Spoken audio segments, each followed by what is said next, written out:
Hey everyone. Good news, my Switch 1 dock worked today.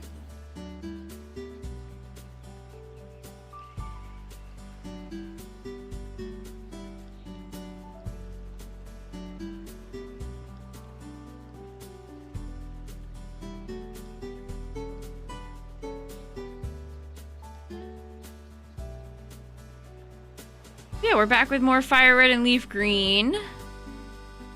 Probably going to go over odds tonight on Nidoran Mail, unless... And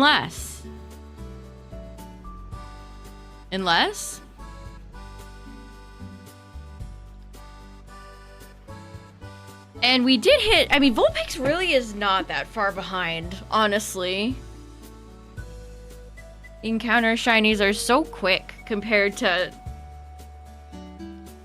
Honestly, the worst is that once you're free from Oak's lab, the world is your oyster.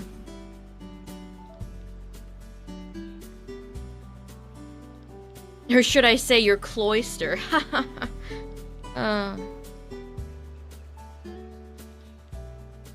Although, I did choose to do Magikarp, which was another... That's why I'm kind of like, do I want to do... I want to do Lapras right now? I don't know. Or any of the other ones where you have to talk to people, because it's just so much easier to do the encounters. But I did have way more luck with my talky talk ones than I have with my encounters, so...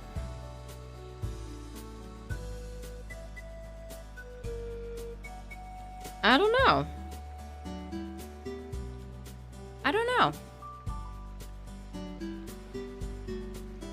10 out of 10, thanks. I appreciate that. What's up, everybody? We're big chillin' tonight.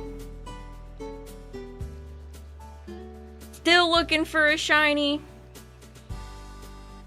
That is not the right thing. Okay, there we go. Yeah, one must never put your cart before your Mudsdale. Why are horses used in so many different...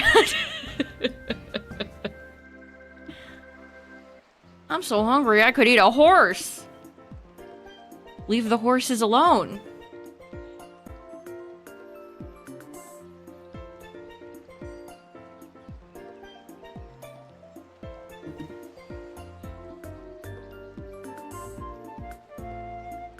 It's been a rainy evening here, chat.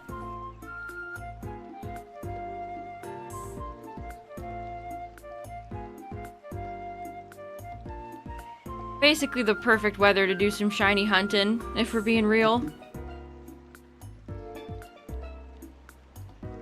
I love a good tropical video game sound. Or song.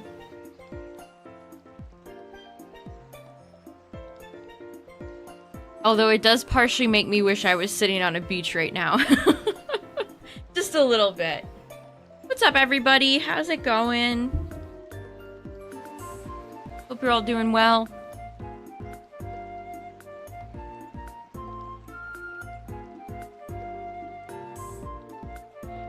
Ooh, I love the... Okay, LeafGreen was like maybe like 2 seconds behind, but we had an almost synchronized encounter there. Almost.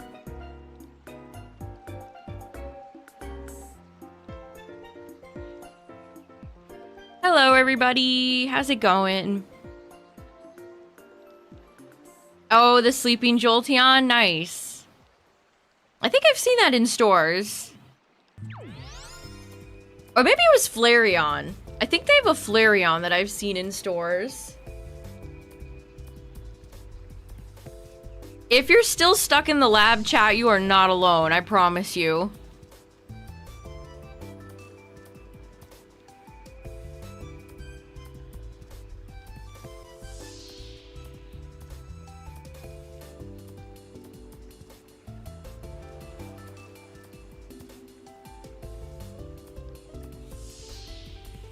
You may feel like you're the only person stuck in Oak's lab, but if you look around, there's actually... The lab is actually filled with people who are all getting more pissed every day that Professor Oak is not giving them their shiny.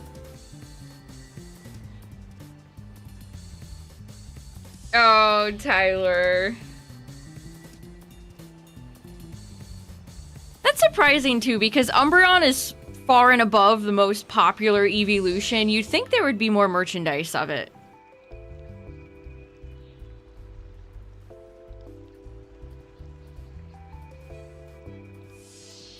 What's up, everybody?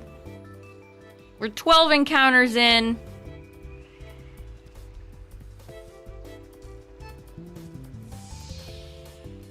Criticize people for shiny hunting in FireRed, LeafGreen. Yeah, you have the,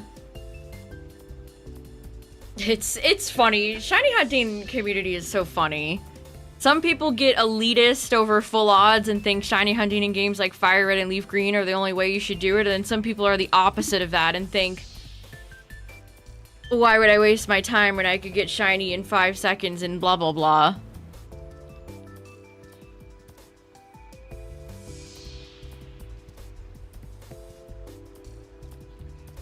As long as you're, you know, just being chill, do whatever you want. Who cares? Everybody has to give their own, like, commentary when it's not needed. I have seen what you're talking about, where it's people like, I can't believe people waste their life doing this in FireRed and LeafGreen or whatever. It's like, okay, then don't do it.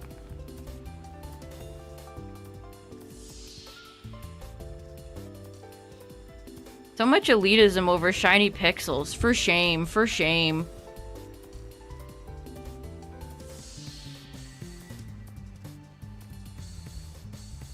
You should be Jenning. Let me just bring up PK Hex.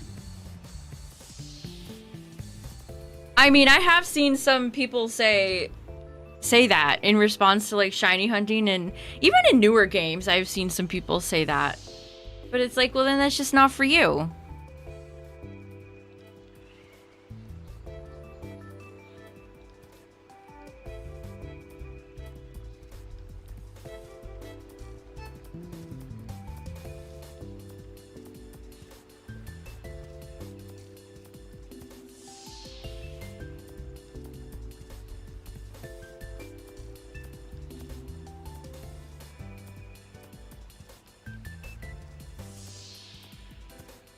I can't believe I'm probably going to hit odds tonight for Nidoran mail. That is crazy.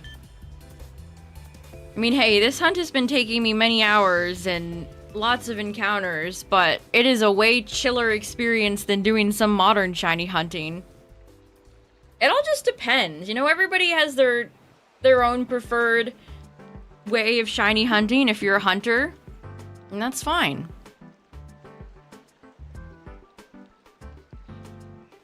It's just when you go about putting down others for other ways of shiny hunting where it's like, alright, man.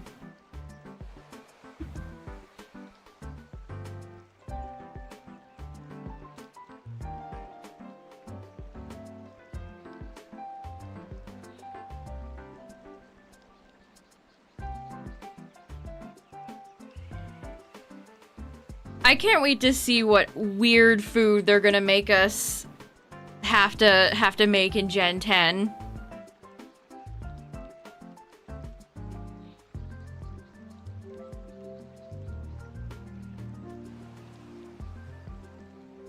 We're getting a lot. I feel like most of my encounters are meows. Yesterday, chat, we had, I think, like 2 or 3 level 20 meows that outsped my timid Maimin, so I don't know where those fellas are. I hope they don't show up tonight. They'll make me level up my mime another level. I thought 20 would be enough. I got my Abra to level 20 and then I traded it. I didn't realize there'd be some Meowths that outspeed me. It's like I'm playing champions. Let me pull up my calcs.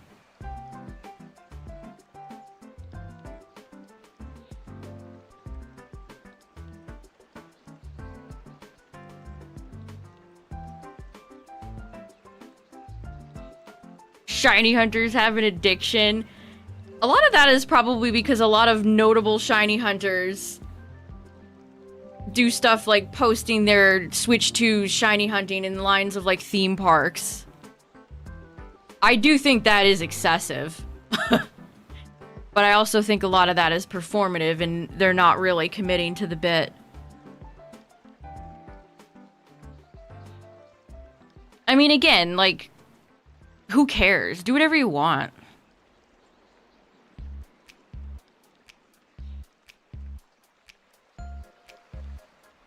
If what all the leakers are saying is true and that we're not going to get any scraps of Winds and Waves news this year, I definitely think we'll get Ruby, Sapphire, Emerald.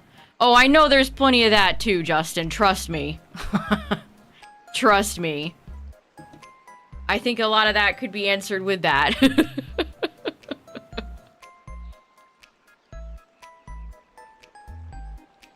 It's some people's special interest, we'll say.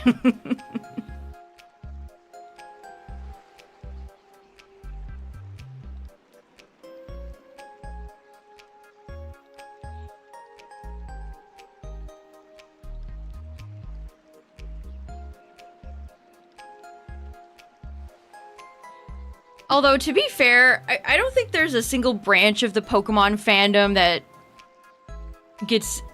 that escapes from criticism. Like, people are always criticizing competitive players, and even Pokemon casuals get criticism. Like, Pokemon is a very contentious fandom with a lot of hot takes and opinions, and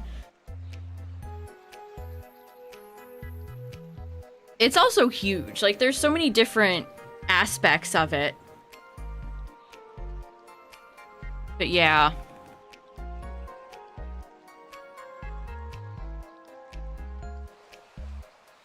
Yeah, divided into multiple camps. Like, I like shiny hunting, but I also like other things. Like, I like playing champions, I like playing ZA's ranked mode, I like doing randomizers, I like doing ROM hacks, you know.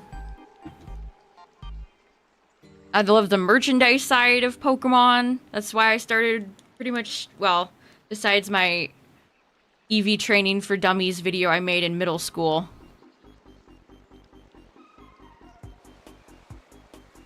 Is mostly the merchandise side that made me make my YouTube channel to begin with. It really just depends. There's a lot of different ways you can enjoy this franchise.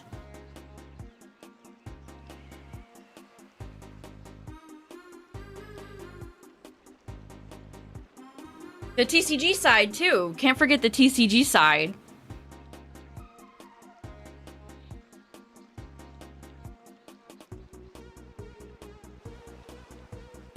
And then the TCG side also has a cancerous growth on it called the Scalpers, so there's no peace anywhere.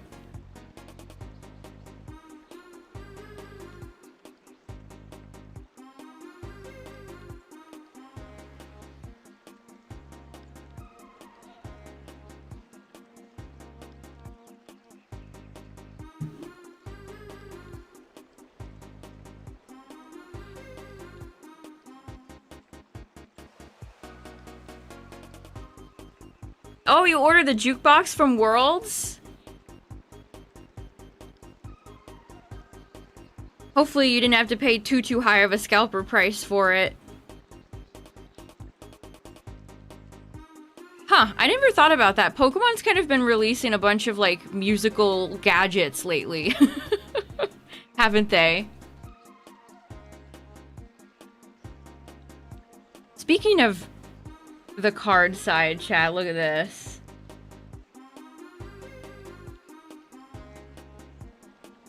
Hold on, I can't find it.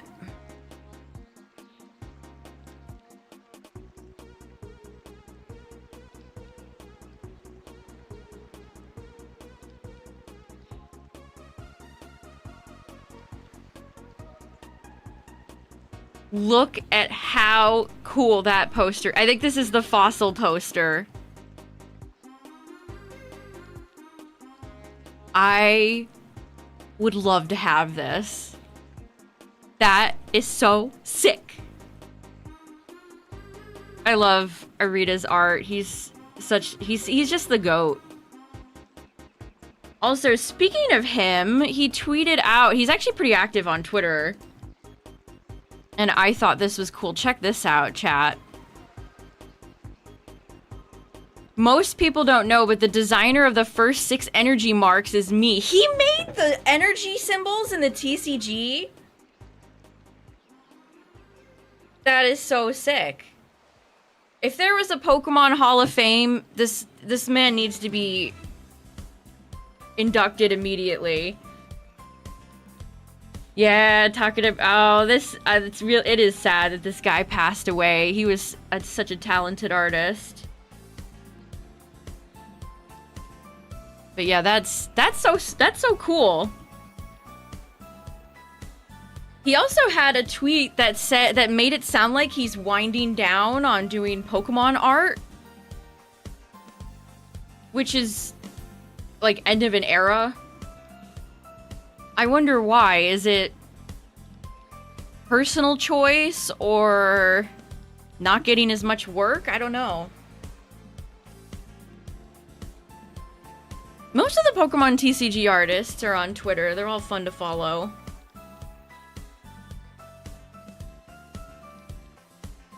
But that fossil... The artwork they made for the Japanese original TCG sets is stunning. Like, the Jungle Pack artwork in Japan... incredible.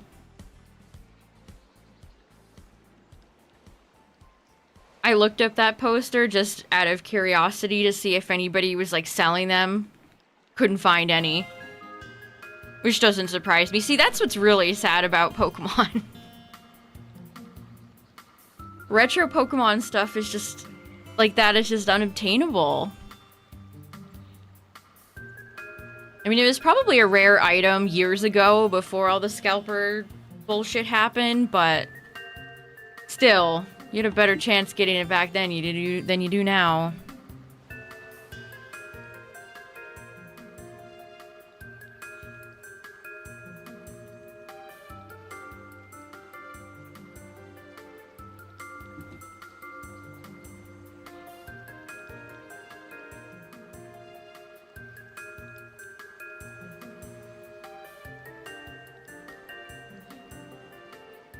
Go to the Fossil Museum. I wish they would do one on the East Coast. Just come to the Smithsonian, please. OG Pikachu beanbag. Oh, I think I know what you're talking about. All the old school, like, original Pokemon merch is so nostalgic and charming.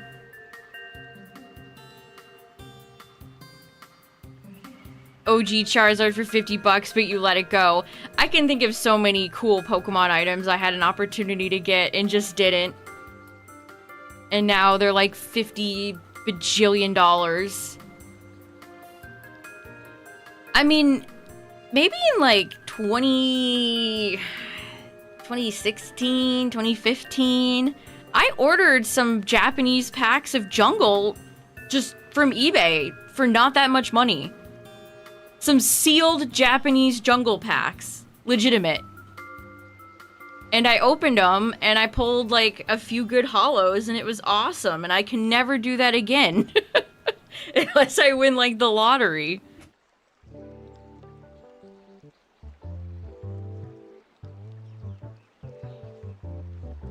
I save those wrappers, too, because it has the really cool Japanese jungle art on them.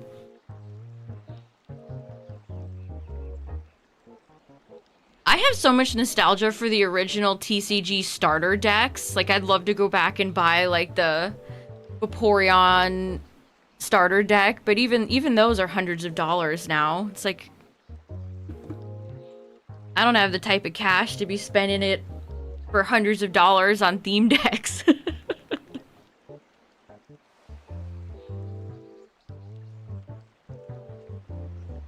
I mean, this is their 30th anniversary. It'd be nice to get some throwbacks to some of their old merch, but they just don't seem to care. Or that's not the way they're approaching it. Pokemon do HD 2D? Yeah, I think that would work.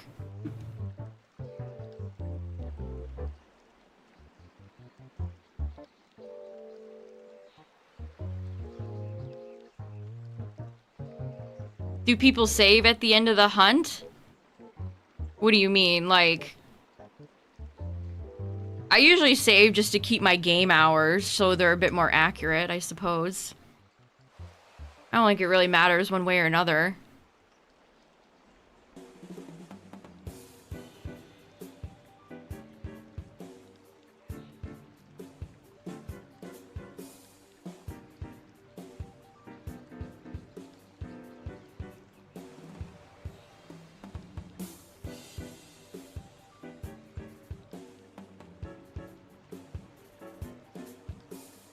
Also, again, just in case anyone's curious, I have Mr. Mime out because Vulpix can have Roar. Or it will have Roar. And Mr. Mime has soundproof, so it will not work. If you're gonna shiny hunt Vulpix in this game, I highly suggest going and picking up Mr. Mime. It might save your life. Hello, Encounter. Thank you.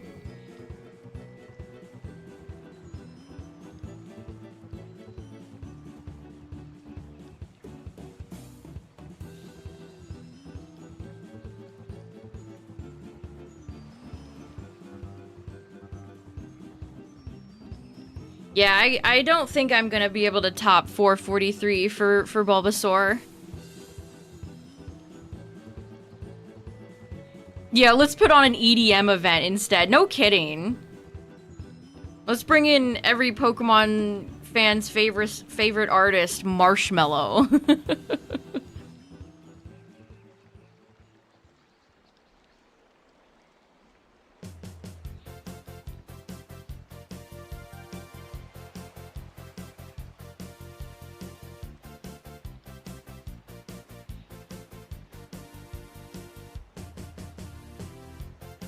You're gonna get Charmander and then go straight to Ho-Oh and Deoxys. That's fun. I can't wait to shiny hunt Deoxys.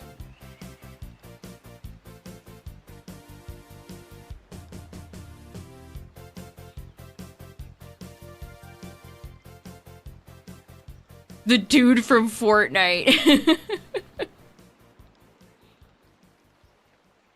Pokemon. This is so obviously the Pokemon Company. This is TPCI doing this.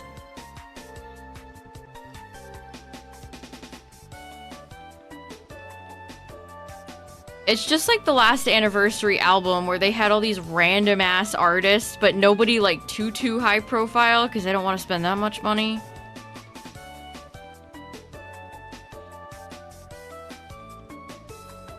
Obsession with Hatsune Miku. Yeah, I keep wanting that collab to end and then they just keep posting about it. It's like, oh, it's still going, huh?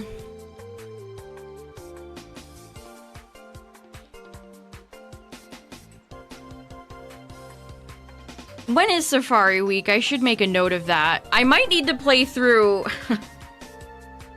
Oh, I'm gonna have to think about how I'm gonna do Safari Week.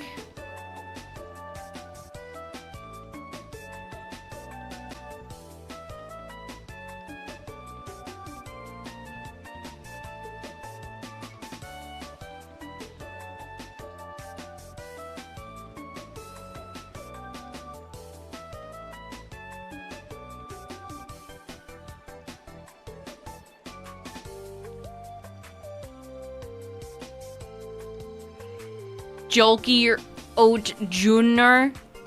Good to know. Yeah, it is the kind of music you listen to and it's like, oh.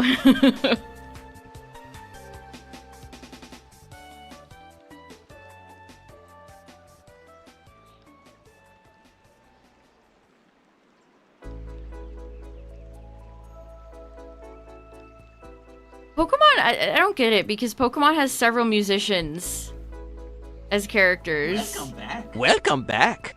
Wasn't even subbed out. L. Tyler, thanks for the 76 months. I appreciate it. We ain't fitting that many boopers so you can have a smug. Thank you so much. Celeb's favorite poker. Yeah, they asked a bunch of like baseball players recently and most of them were all like exactly what you'd think.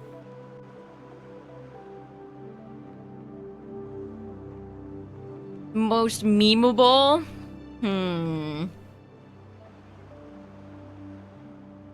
I mean, Ed Sheeran's pretty memey. We still talk about him to this day.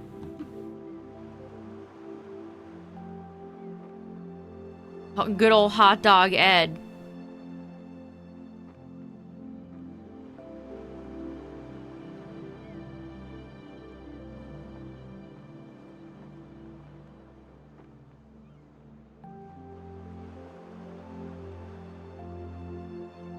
I don't know, Benson Boone? That would be pretty funny. I can't think of any other, like, artists that are like that.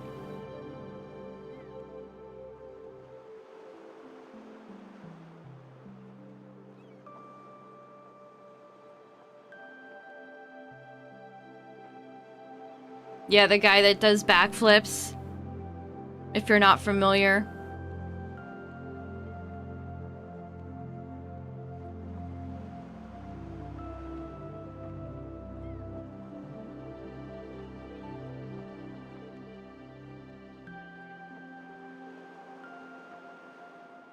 But if they got somebody, like, completely random, like Adele, that would be funny.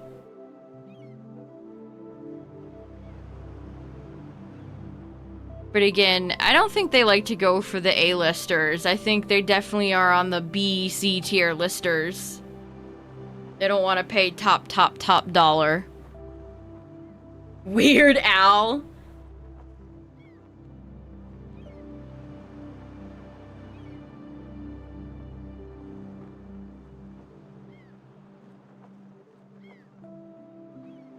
They should bring Weird Al back.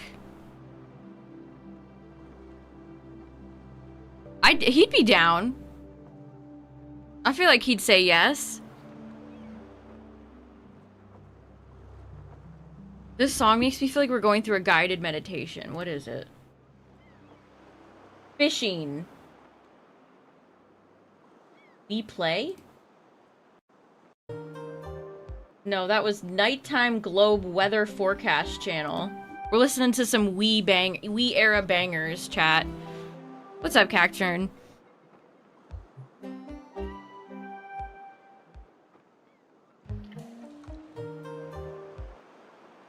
I got a copyright claim from some random ass company last night for the Phoenix Wright. That song. YouTube is a prison.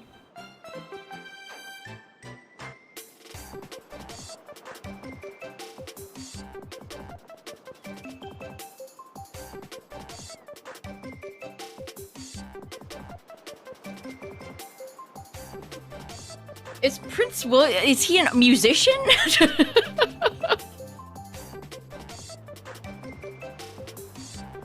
Maybe they could get one of the, like, lesser One Direction boys.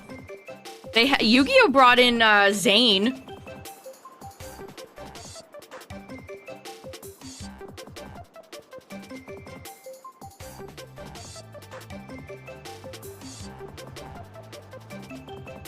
Yeah, maybe Phoenix Wright himself was the one who issued the content ID.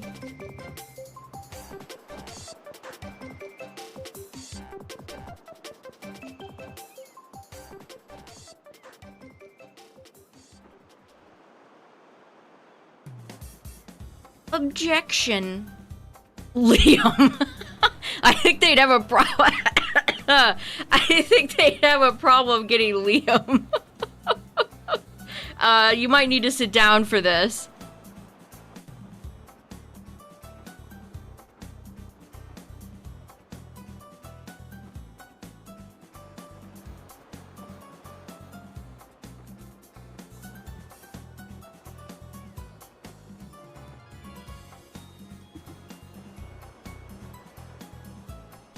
Another Phoenix Pokemon.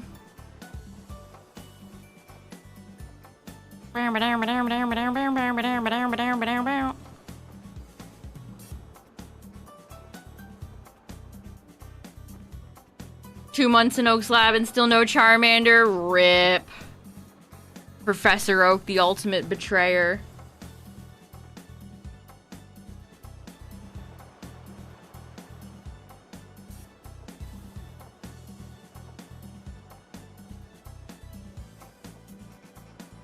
Okay, in a strange twist of fate, we're getting faster encounters in FireRed tonight.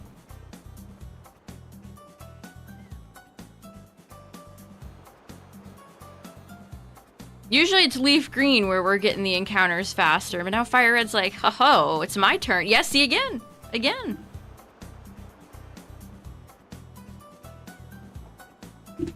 Ow.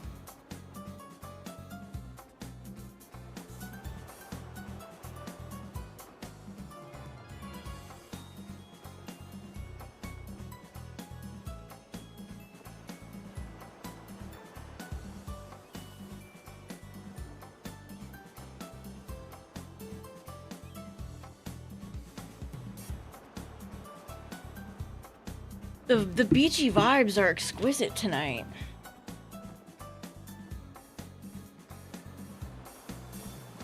Oh, I saw a tweet that I wanted to bring up, chat, because this kind of blew my mind a little bit. The Lumiose Pokedex is the only dex to have Cantonian Slowpoke, but not Shelder. Gee, I sure hope somebody was fired for that blunder. They've always been there's always been Shelder and Slowpoke together.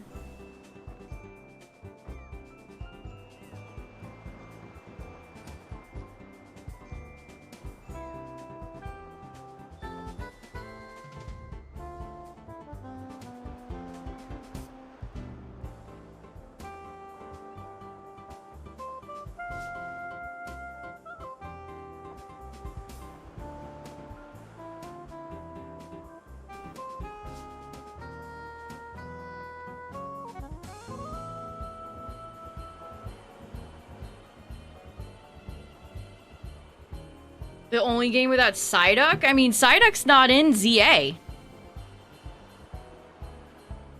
Which, I mean, Psyduck could honestly take a break more often.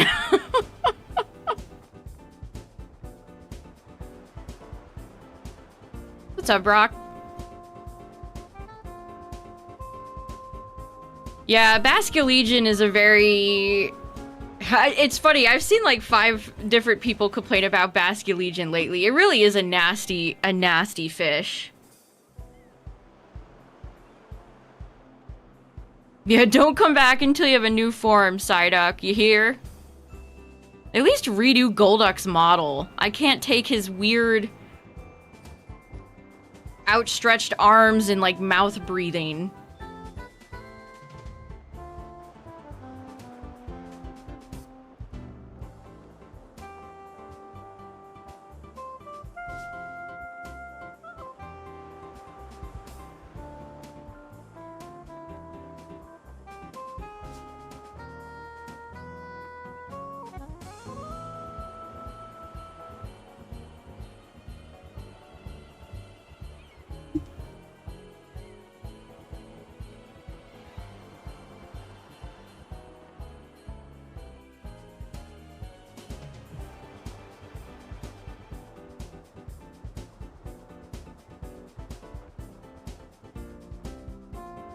Delete Last Respects.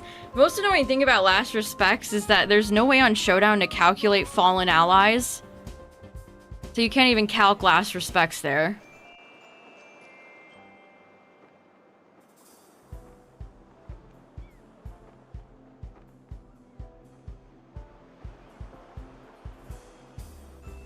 I saw somebody bring female Basculegion watching Champions today.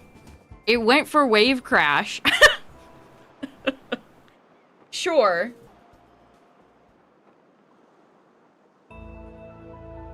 Water Shuriken. I feel like Greninja... Every time you see Greninja on ranked, sometimes people just run like Sash Greninja, sometimes people run Mega Greninja.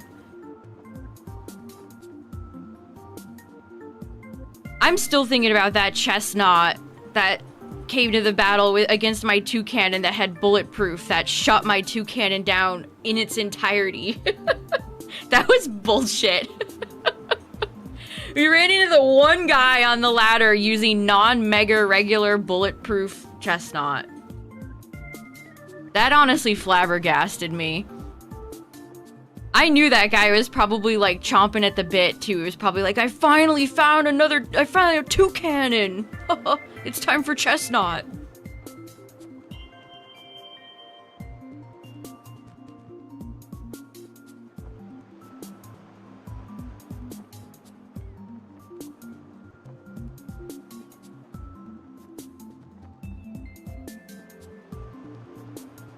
I wish Mega Drampa was a lot better. Yeah, Bulletproof shut down my Toucannon's entire moveset. It was honestly a tragedy.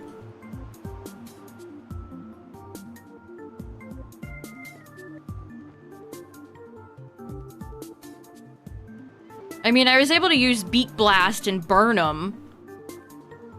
But it didn't matter. I didn't have a good Chestnut solution in the back, so... Because I can't say I fought many Chestnut.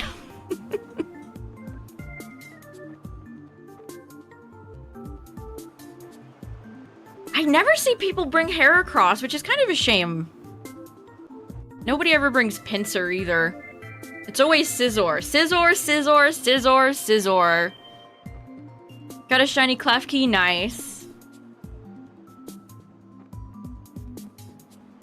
The gold keys.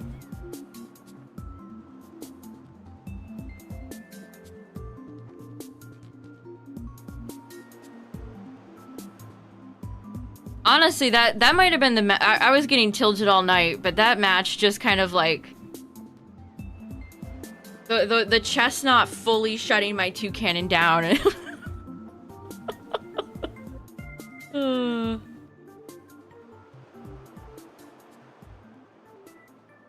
This regulation is very hard. There's a lot of very, very annoying, awful Pokemon that are out there that are tough as hell to deal with, and so many people are running defensive builds now. Like, if you see a Mimikyu, chances are it's gonna be defensive and have some cheese like Curse.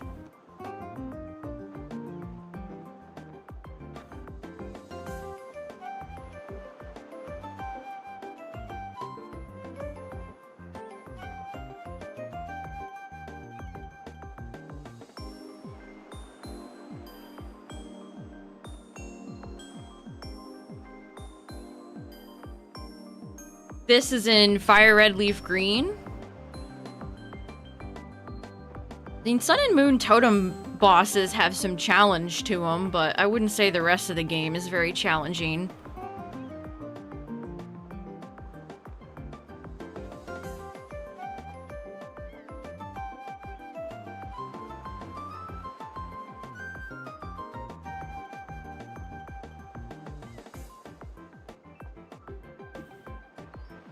I don't know if I remember 2017 as much as I remember 2016, which had all the primals in it. I mean, legendaries ruin any format, so it's still better than if Mega Rayquaza was running around. I hate Corviknight. Corviknight is such a... I really wish sometimes, like, you had the ability to say, no, you can't bring that. No, you can't bring your Corviknight. No. No, I don't want to fight it.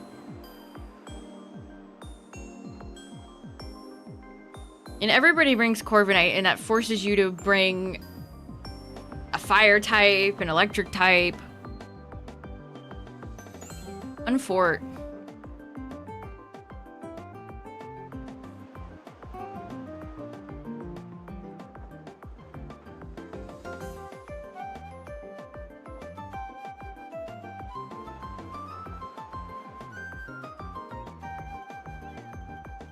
Yes, I'm hoping that in the next regulation they add some actually good electric types, because there's very few that are running around that are any decent. Yeah, the fact that Tinkaton has lore that it's like a menace to Corviknight and then literally gets absolutely owned by Corviknight is very funny. Why not run Hidden Power? Dog, are you serious? How long ago has Hidden Power been removed from the game? Like Logan Paul posting about Gengar with Levitate.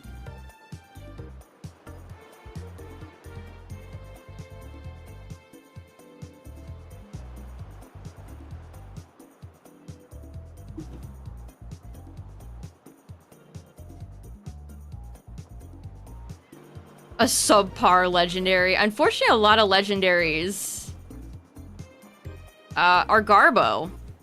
When I mean, like, when they have the legendaries, and I mean, like, the big boys. Miraidon, Koraidon, Zamazenta. Mostly the new legendaries that they make very, very broken.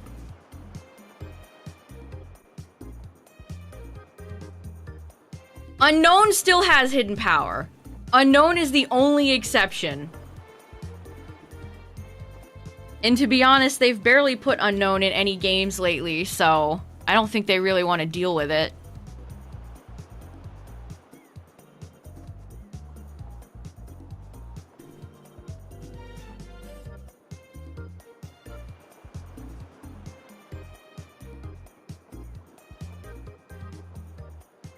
Unknown is in BDSP and it's in PLA.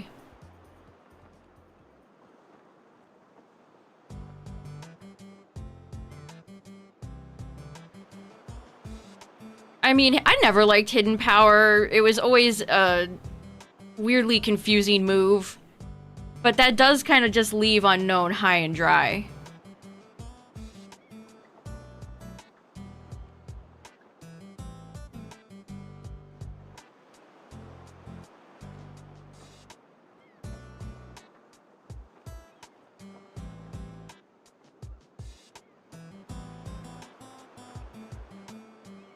Hidden Power was removed with Generation 8, the release of Sword and Shield in November 2019.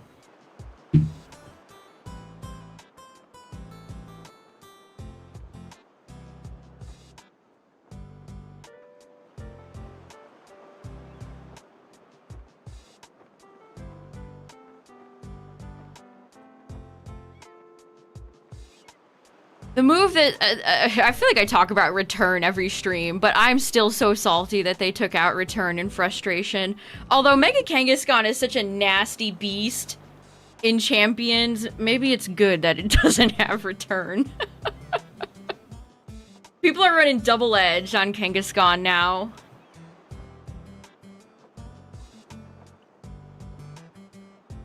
But I do still miss Return.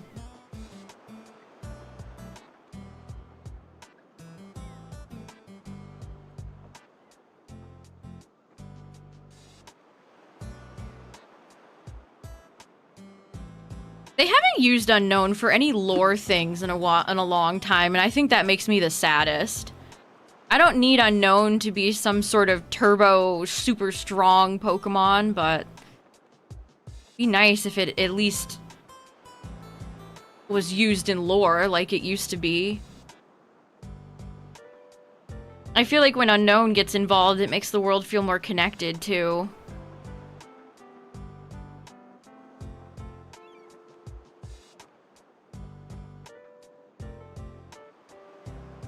I don't think they'll ever add Unknown in Champions. I don't think that will ever be a problem. It's like the way they weren't ever gonna have Sedinja in Scarlet Violet because of terastallizing.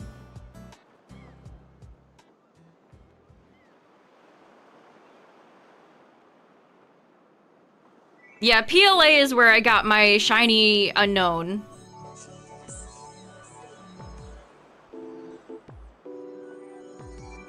I still think it's very surprising, especially with how Game Freak is very how do you do, fellow kids. I am shocked that they never added like a hashtag Unknown. We got Unknown question mark and exclamation in FireRed and LeafGreen, and then they never added any more.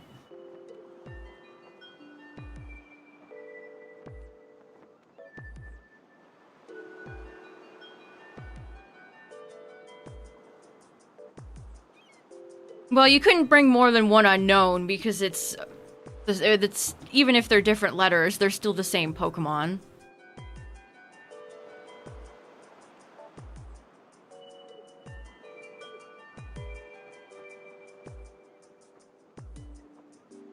I had fun completing the unknown alphabet in Gen 2.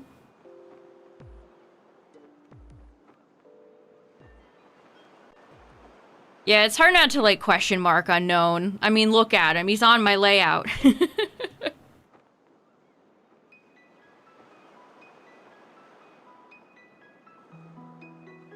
I had I still have it somewhere, an Unknown J. Remember the Unknown J promo that came out around movie 3? That's an all-timer. And then Unknown A was the Hollow Unknown in one of the Neo sets.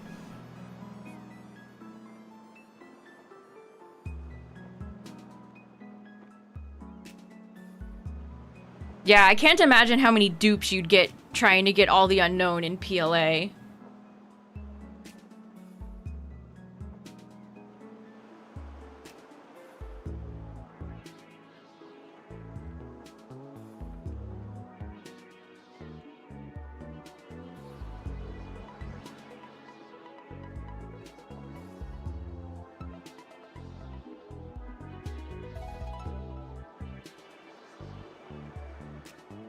I got Shiny Unknown N, and I really wanted Shiny Unknown O. No. Or N and H would have been funny. Nah. Nah. Which I think it was like Unknown... like X, maybe, that was giving me problems when we played through Gen 2 and got all the Unknown decks complete. One of them was a did not want to show up. Maybe it was Unknown V. It was like one of the last ones.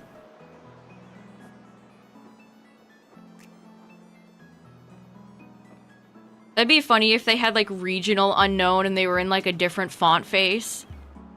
Papyrus.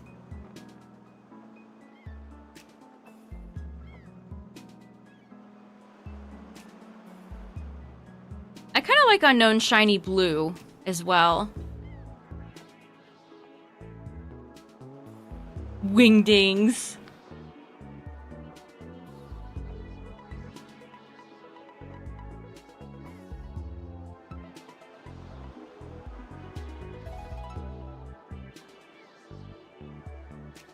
Those are the unknown for me.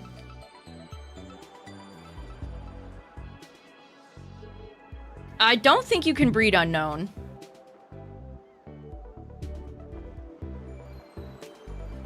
Yeah, Silverbolt, exactly. For such a simplistic Pokemon, it has a good shiny.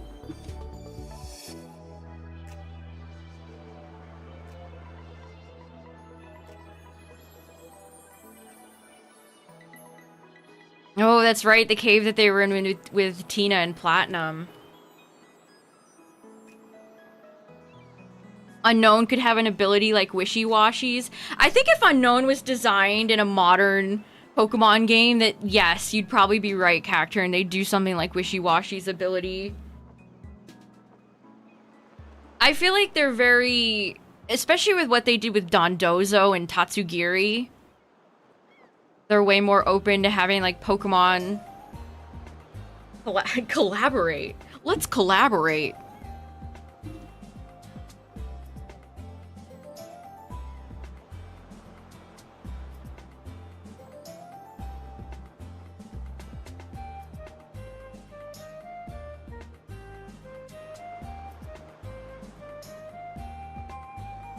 I remember before BDSP came out, I was like, oh, I hope they do the Distortion World.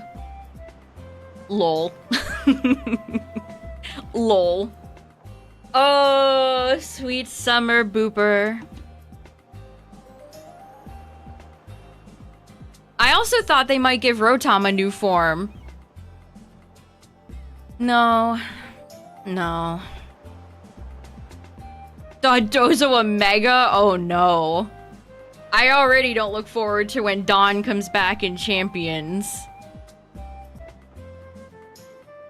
And I play singles. You can't even run Tatsu Dawn in singles, but people will still bring Dawn.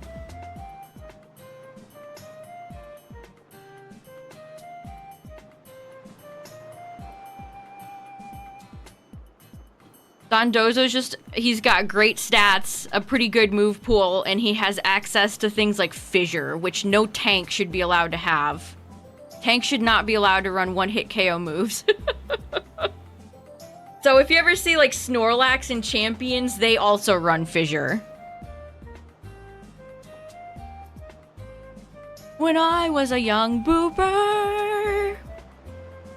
Very nice. Thanks.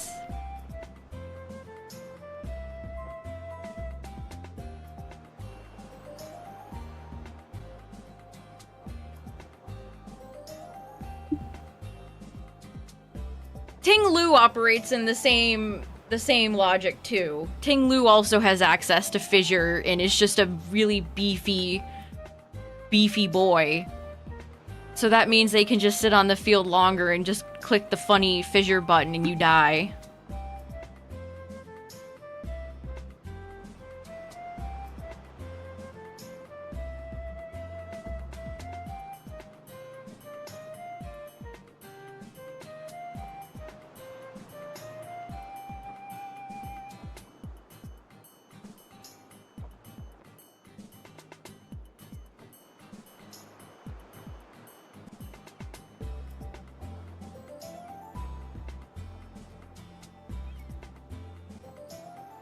And then, of course, in doubles, it pairs up with Tatsugiri and then gets a bunch of boosts, and it's a very, very nasty problem to deal with. It also protects Tatsugiri.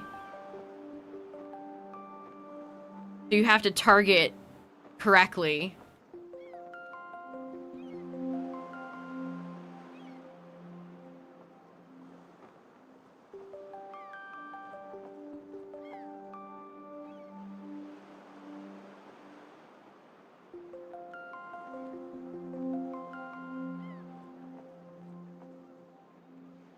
Game Freak loves making so many good water types.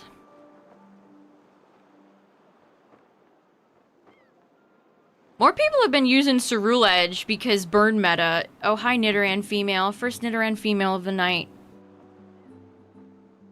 People are running Ceruledge now because burn meta is so prevalent. Lots of Volcaronas, Gengars going for Will-O-Wisps.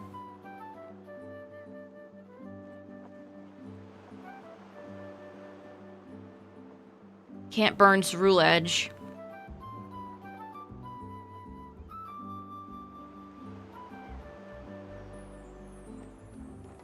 Scovillain too. Can't forget about Mega Scovillain.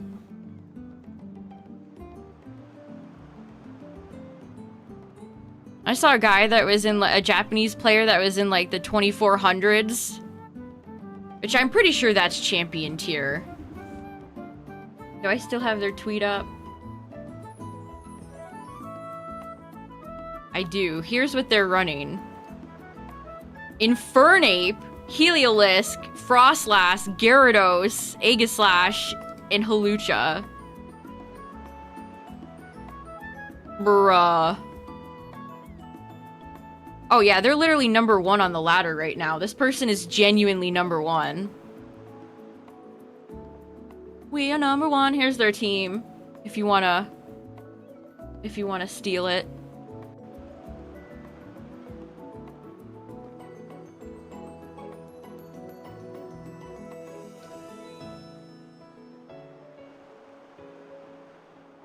Choice Scarf Heliolisk. What else are they running on it? That's not Mega Hawlucha either. It's Citrus Berry Hawlucha. Their Megas are Frostlass and Gary. What an interesting team. I wonder what their Hawlucha's running. Yeah, that person's like number 1. Funny enough, the higher you get, the more niche Pokemon. Like, somebody really high up there was running Mudsdale. Second time Mudsdale has been name dropped tonight.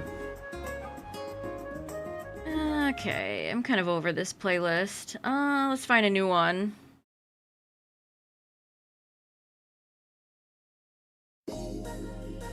This reads like the type of playlist where I'm gonna get a lot of copyright claims, so if you're watching the VOD and suddenly things just cut out, you know why.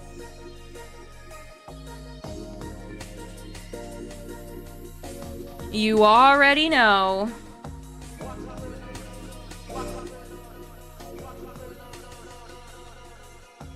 A fire version of Stealth Rocks. Yeah, everybody's running bulky Garchomp, and I've seen Dragon Tail or Chaladon, which that is so evil. Running like hazards and then going for Dragon Tail. Who hurt you?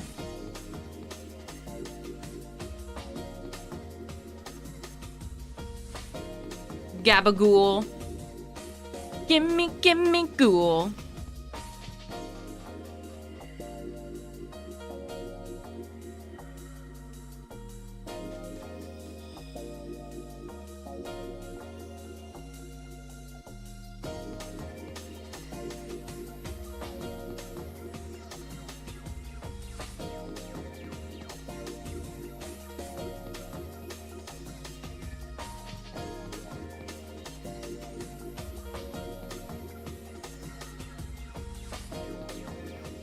Well, there's both my targets. If only one of yous or both of yous was shiny.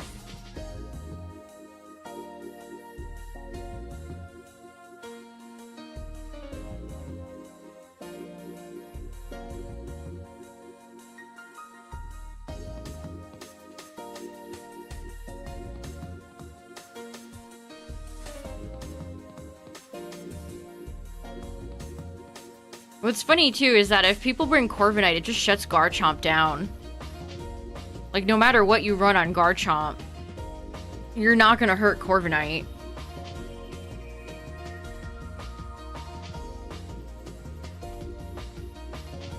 Some people have even been running Skarmory. They serve different functions, but I do feel like Corviknight is just better.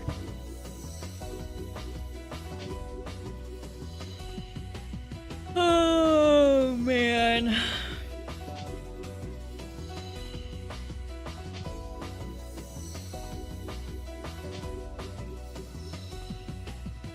Never thought would be meta.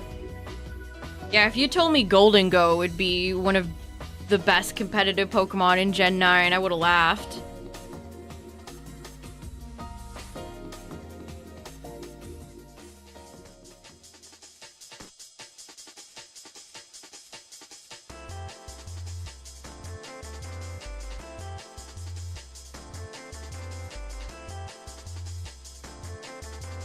Also, you know how we were talking about all the ZA characters yesterday, chat?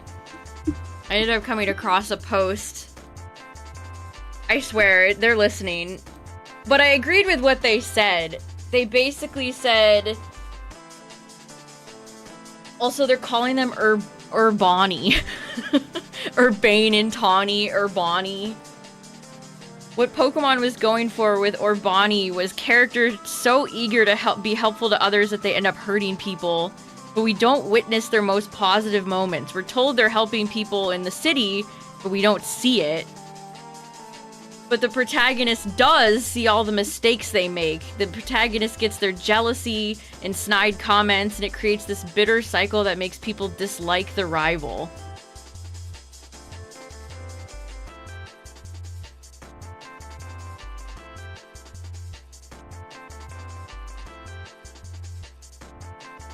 This is theme of Montreal F1 Racing Championship N64. But I thought about that, and it's like, yeah, they're right. You hear about all this good Urbane and Tawny are doing, but then you never see it. You just kind of see all their most negative traits.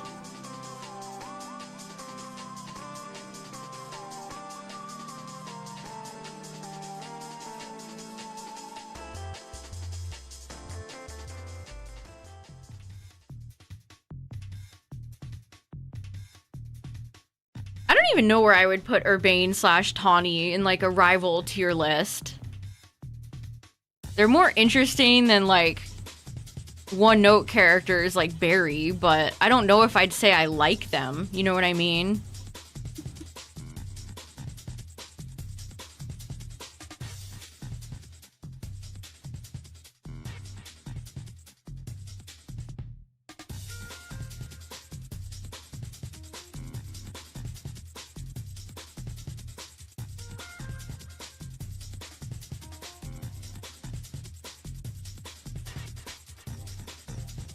I think I said this yesterday too, but it's like, do they even like apologize for all the Corbeau debt stuff?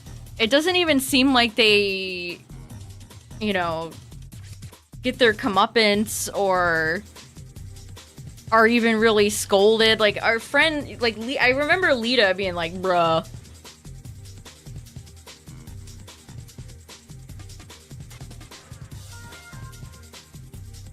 But that's kind of it.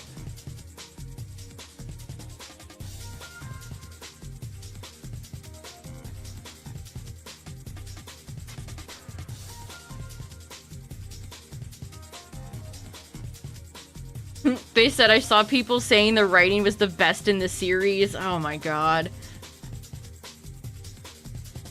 That's such a horrible, incorrect take. Again, I think people like character designs and then kind of give them their own personality in their head that are different from what the game actually portrays, and then they think that's the real version of the character. Best writing in the series. I mean, that's not a high bar. But I also think that is unbelievably untrue.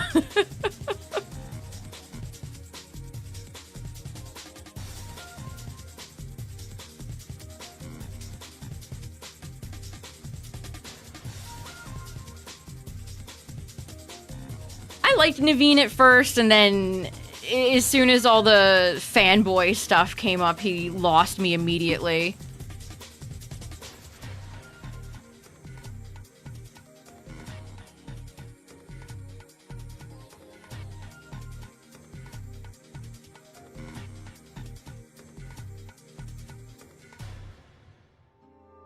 Which is a shame, because I love his design. He's a cool-looking character. But they just kind of reduce him to kind of a pathetic fanboy, which is just such an unattractive... such an unattractive way to take your character. Like... yuck.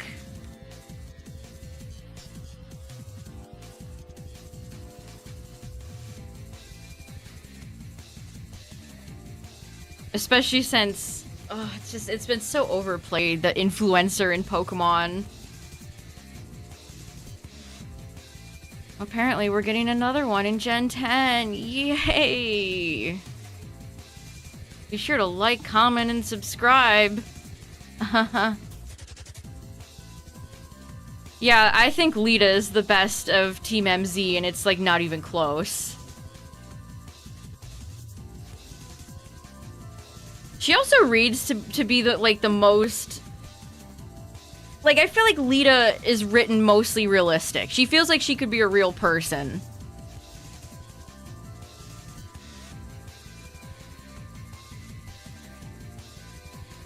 Naveen and Urbani just kind of feel so tropey.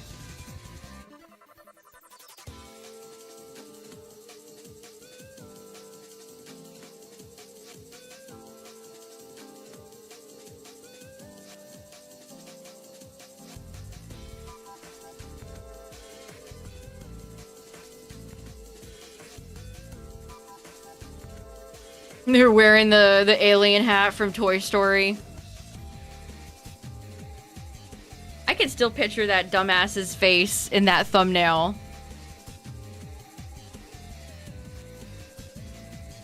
Yeah, your character also has no motives. It's like, I get that Pokemon has always had the silent pro tag, but with these games that involve so much... like, they obviously are putting such a emphasis on you having a friend group. It is odd when your character doesn't speak. Like, Ditto in Pokopia has might be one of the most, Pokemon protagonists with a personality, and I'm not joking. That's not a joke.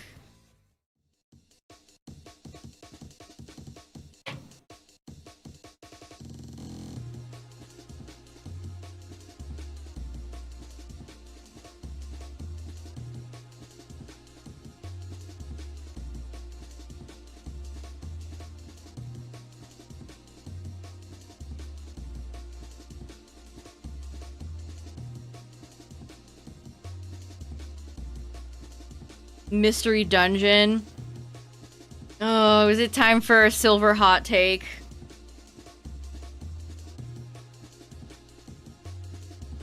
I mean, the mystery dungeon games have fine writing, but I think a lot of people way overblow how good the writing in some of those games is.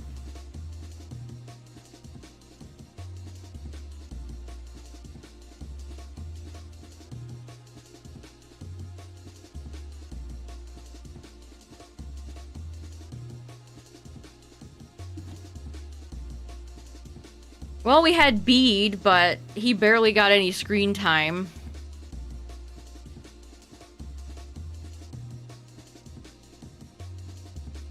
And I guess Kieran, to some extent. Because Kieran has his little Joker arc.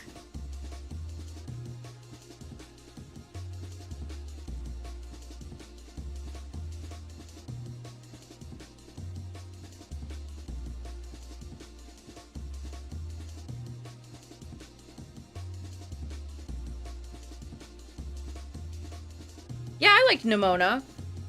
I thought she was fun.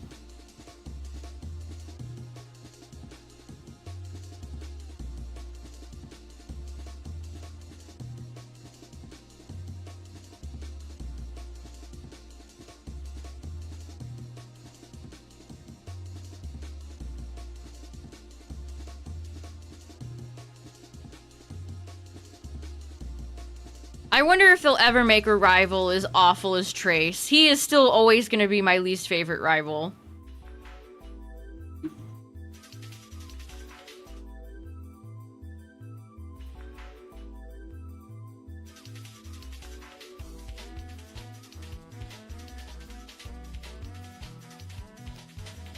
A big sister. I mean, I don't really mind that either.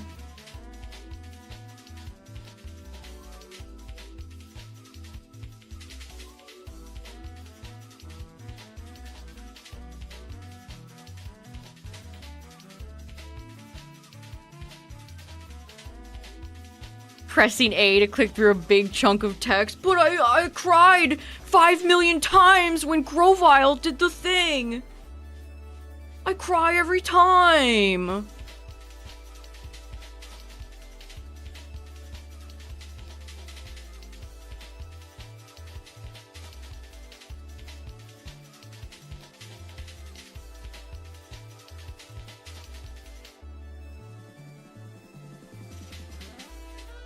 What's up, everybody? If you're just joining, we're at 75-22 and 52-22.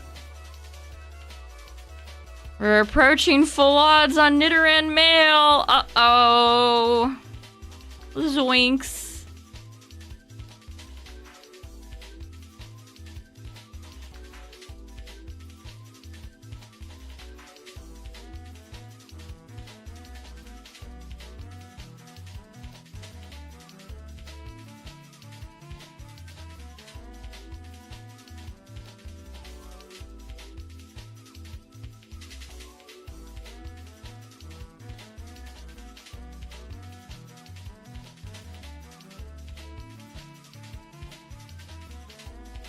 Yeah, you play mystery dungeon games to get to floor 56 and then get Monster House to death.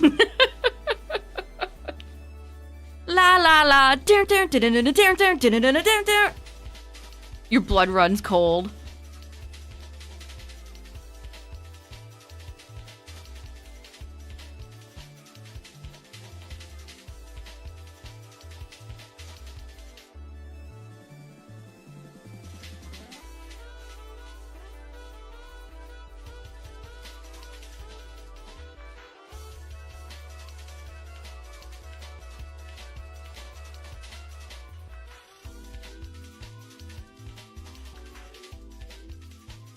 remember one time I accidentally stole something from Kecleon and didn't realize it until I walked away. Oops.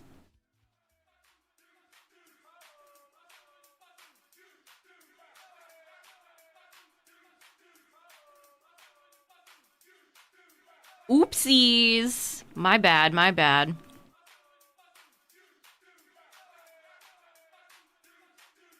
What the hell is this song? Alright, there we go. Kecleon did take it personally. Big release for this year, chat, by the way. Here, check this out. What do we think of this?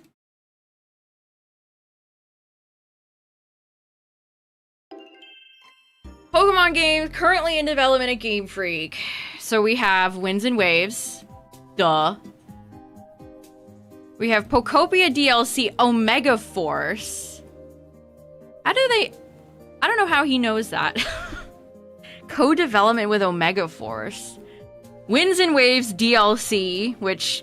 that's so far off. Hard to even think about. And then Project Karasu, which is Legends Galar. I don't think this is ever gonna happen. I just don't think this is gonna happen. A multi-region MMO? No way. I think they're gonna cancel that. I don't think it's gonna happen. Yeah, does anybody want a Pokemon MMO?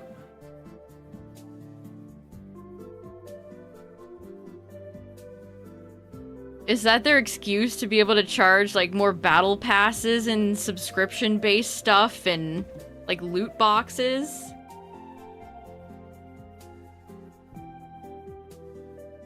The end of you. I mean, depending on how it is, I would be willing to hear them out, but it also is kind of scary.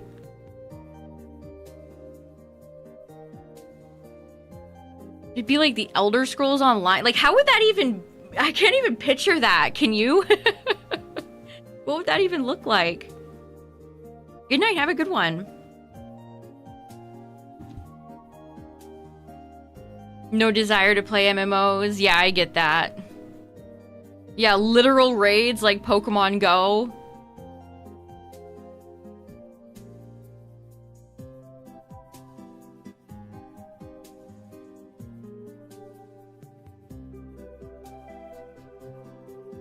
Would you just create a trainer and then go catch Pokemon? How would you be different from... Because in MMOs, you know, you do paladins, blah, blah, blah. You have all your different classes. How would they differentiate characters or trainers in Pokemon MMO?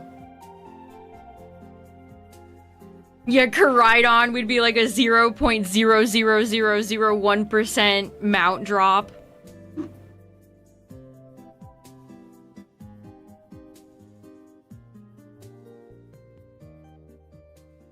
Yeah, the only one I played was Digimon Masters Online, which I have a lot of fondness for that game, but also don't ever play it.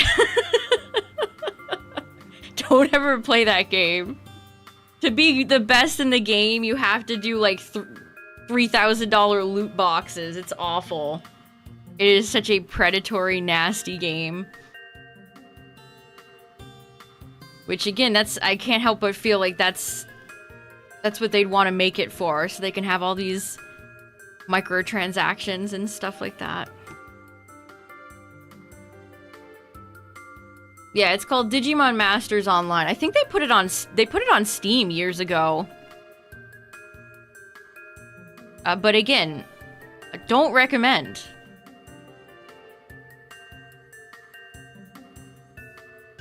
Also, so many Digimon in that game have been removed because they don't pay for the license anymore.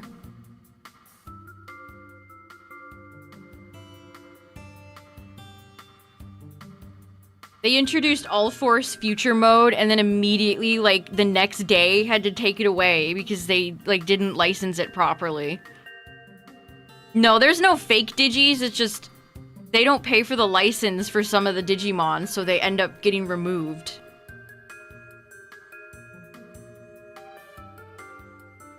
Like, at one point, they removed all the X-Evolution Digimon.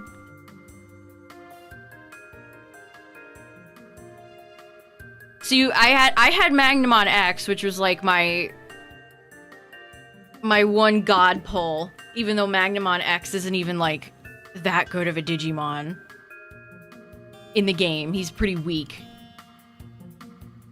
So I still have my Magnamon X, but they didn't sell it anymore.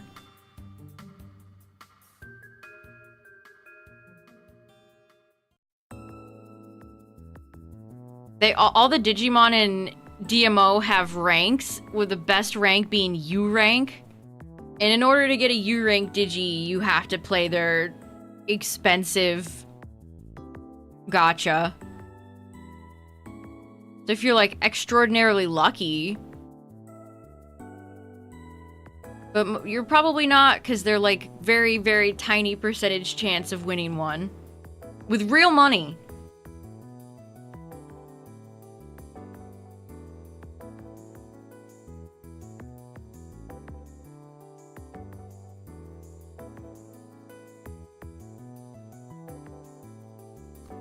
I wonder if they'll have Pokopia DLC in maybe just like a random Nintendo Direct, perhaps? Alright, this could be loud. Loud warning. Maybe.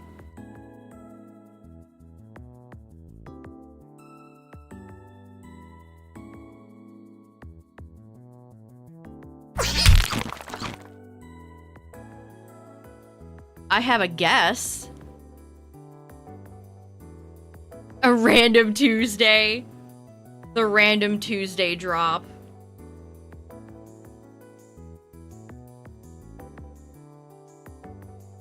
That sounded like a Knackley line Pokemon. It sounded salty.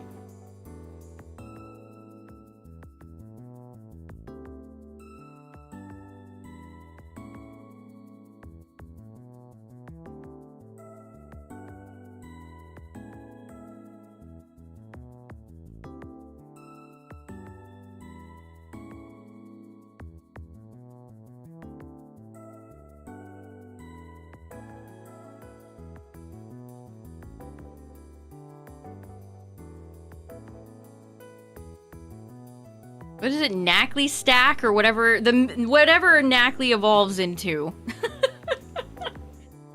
My Knackley of Stackley.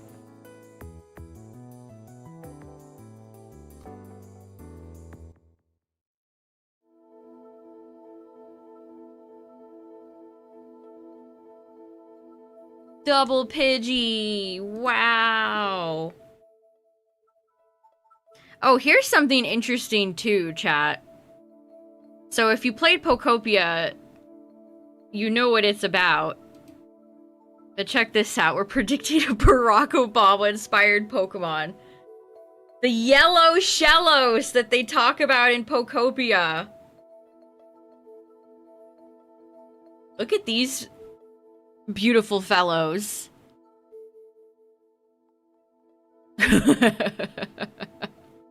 Yeah, something like this, maybe. Because that is odd. That is odd that they mention a yellow Shellos in Pokopia. But Pokopia also has a Rotom that's normal electric. So are they going to do anything with that, or no? I could absolutely see them adding a new Shellos. 100%.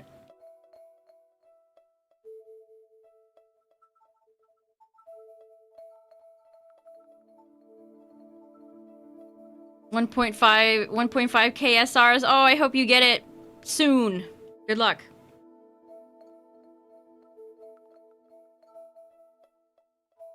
Or is this if they introduce a new Shellos, are the other Shellos gonna hate him? This is the one Shellos the other two are good with. When does the ranked season end? I think 2 weeks. Or maybe a little less than 2 weeks. What's up, Silver? Boys.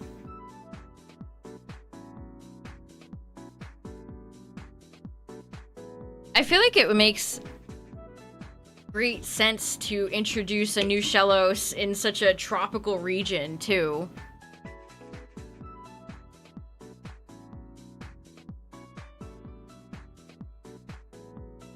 But yeah, I guess we'll have to see. Wait, I didn't get an encounter. In fact, I'm like, wait, where's my encounter? The Magikarp Charmander show. I was finally released from Professor Oak's prison.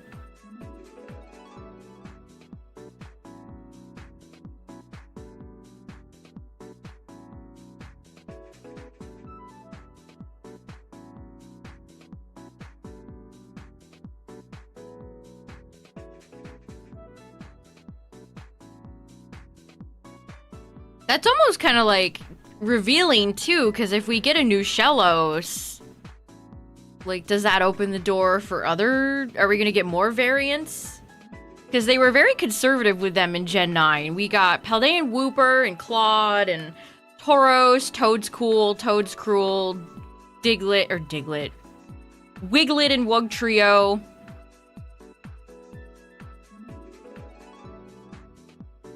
And like, that's it. They barely gave us any. We're gonna get a few more in Gen 10? Ooh, a new Clamperl evolution? I'd be down for that. I can't wait to shiny hunt Clamperl. Too many water Pokemon in Gen 10. They probably will, let's be real. They probably will. Let's be real.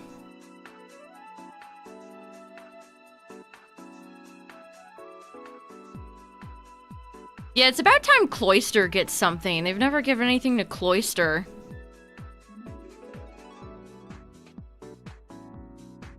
That's so crazy that there's Slowpoke line in ZA, but no Shelder. How are those boys evolving? Boyster.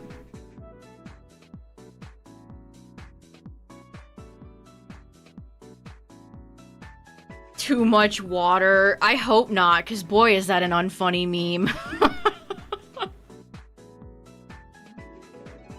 Boy, is that an unfunny, overdone Pokemon meme. The Rapidash that's gotten beat is reduced to bones and dust at this point.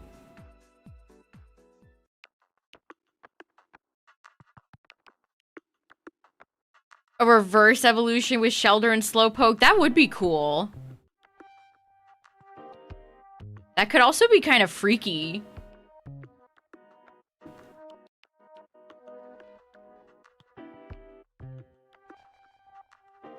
I really hope exploration in Gen 10... That's honestly one of the things I want the most out of Gen 10, chat. Because the exploration in Scarlet Violet is so... boring. There's no interesting things to find.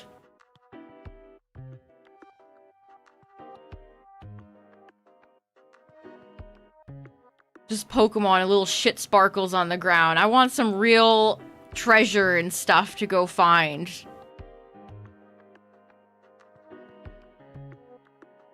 Only the Slowpoke tail shows.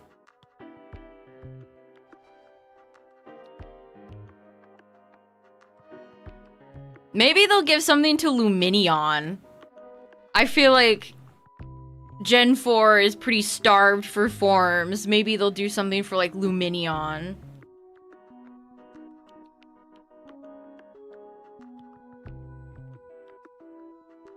Yeah, the Pokemon community never lets anything go. They regurgitate the same unfunny memes for decades.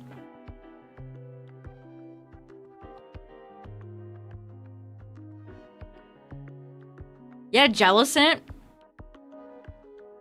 What could they do with an evolution for Jellicent?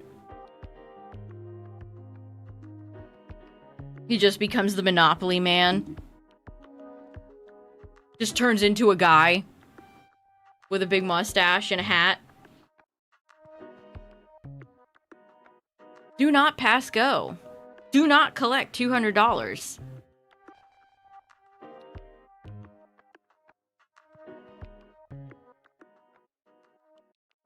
Just a Pringles can.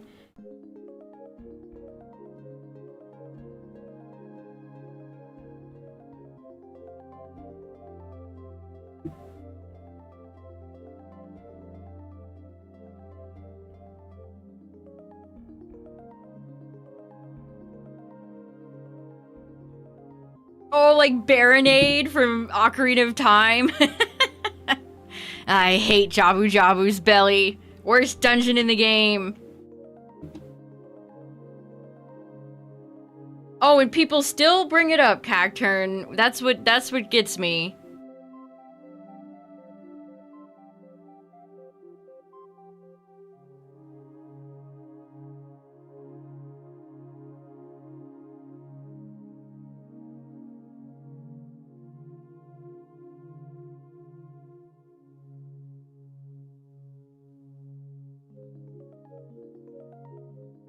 Honestly, the child dungeons in Ocarina are such small potatoes compared to the adult dungeons in temples.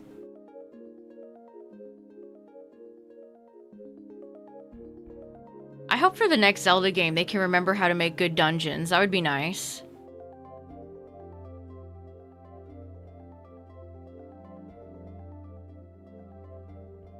Pinchurchin. Yeah, they haven't given anything to any of the Bean Squad members yet. Snom, Pin, and Pyukamuku. Six Flags dancing old man. We like to party. Those commercials were so iconic. Yeah, no. Whoever designed the water temple in tears. Please never cook again.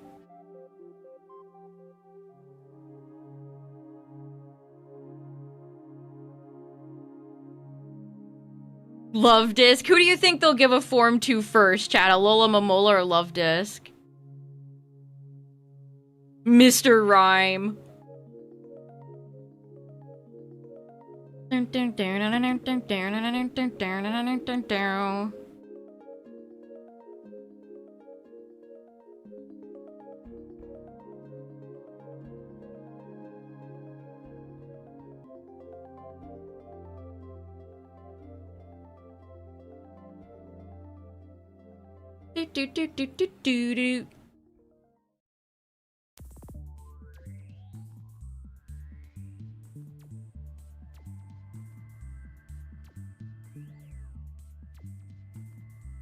They make another third heart pink-shaped fish Pokemon.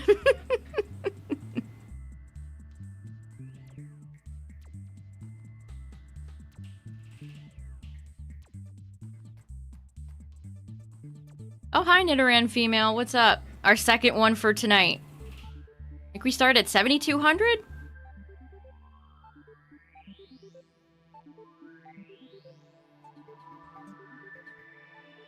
Gen 10 gets a water temple. I would love to see Game Freak attempt a temple.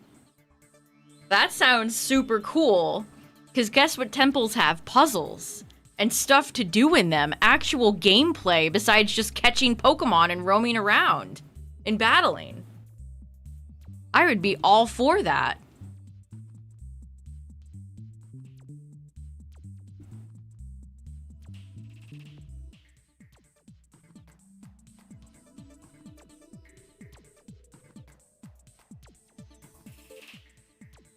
A fairy dragon that's not a Mega. Yeah, Mega Altaria is dog water anyway.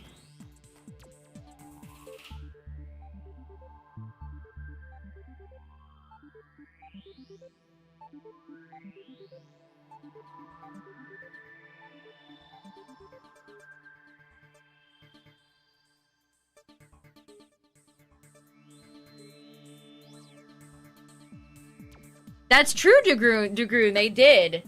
The temple built the Snow Point Temple. That's true. And I liked the temple. That was one of the only places I liked in that snowy map. My least favorite map. Except for the time that we did that weird glitch where I like turned in place and made my character model explode. That was great.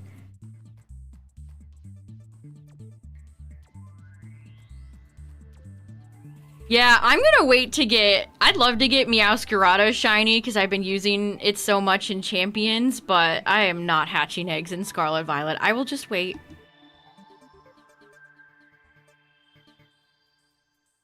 Enter the Mega Altaria Rogue fight. Well, good news. That Pokemon is dog water, so it won't be a hard fight.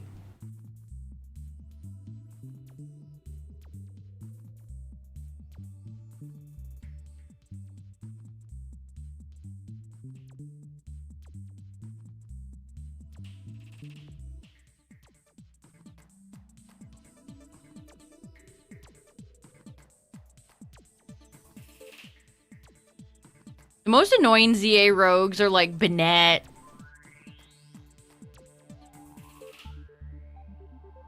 What's another one that was always a pain in the butt to fight? Another Nidoran female, Joyous.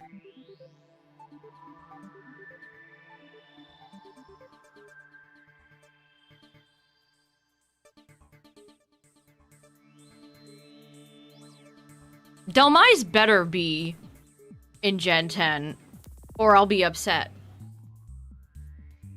Yeah, I literally just got Lucario Z the other day, too. I had to go fight Karina with her cheesy-ass instant Oko move.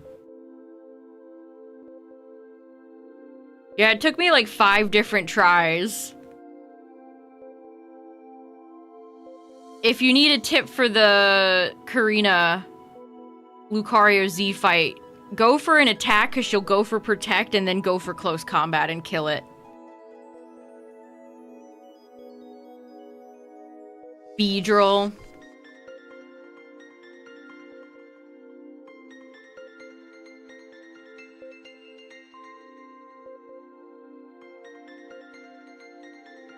I always use the Annihilate strategy, so any of the ones that gave Annihilate trouble were annoying. Yeah, I hope Annihilate comes to Champion soon.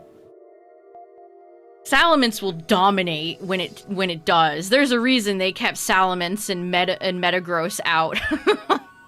There's a reason those two big boys have been kept out. Yeah, and then you get the unskippable dialogue from Karina as you have to retry. ZA was quite bad about that. Especially when I was going for Marshadow and a Beast Ball. Holy frickin' moly.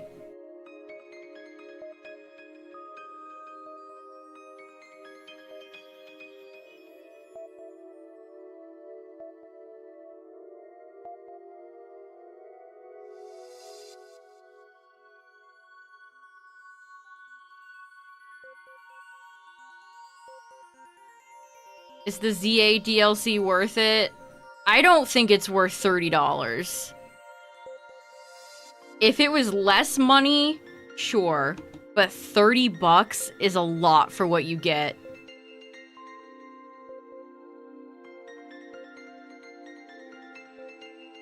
Floats up in the air like a coward. Are you using Pumpkaboo to trick-or-treat it and make it ghost type?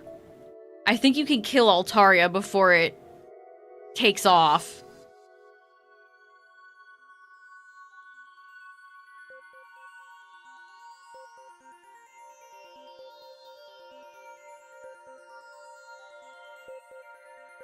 I really would have loved to get Keldeo shiny in ZA. They added all these mythicals that I would have loved to have shiny hunted. Marshadow too, while we're talking about him. Like, why can't I shiny hunt Marshadow?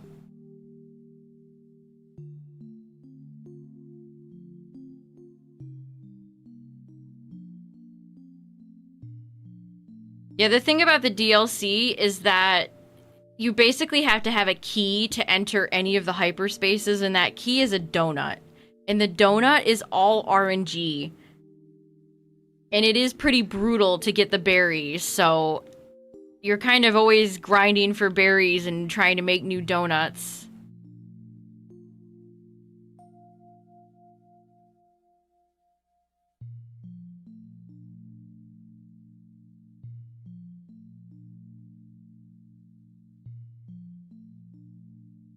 Yeah, they've never given Floatzel anything. It's because they hate Gen 4 Pokemon.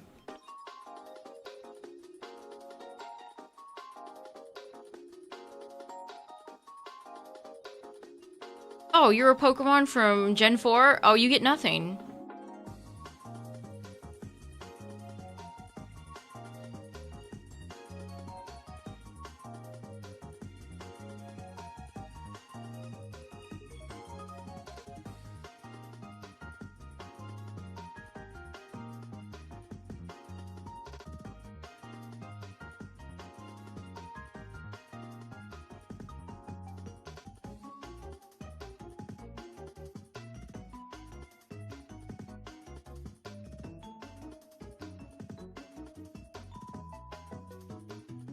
Yeah, it's again that Family Guy meme where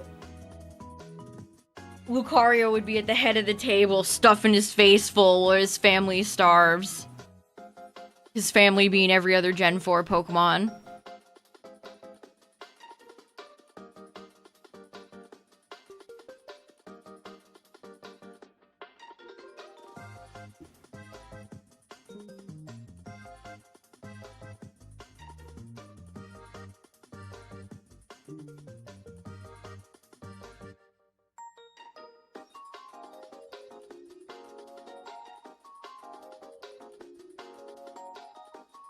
When are they going to deliver us a Wormadam form?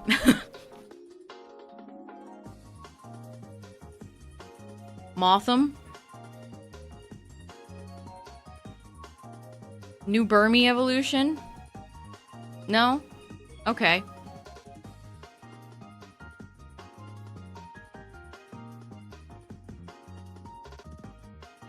I mean, we kind of almost got that with Raichu X and Y, which Raichu X and Y are all over the promotional images for the Japanese Championship coming up, so I think that confirms that they'll be in the next season. Are they going to be any good? That's the real question. A few people used Raichu X and ZA. Raichu Y was basically unusable.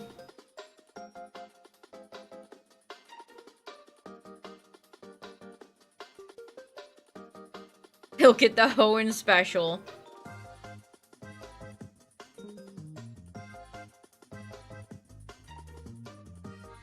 I still think X is gonna get like Electric Surge or something like that.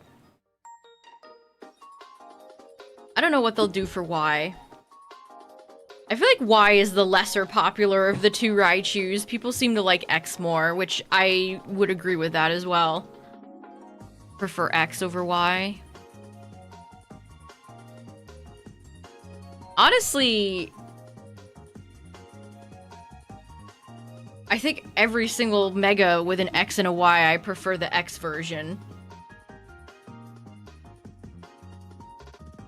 Prefer Mewtwo X, prefer Charizard X.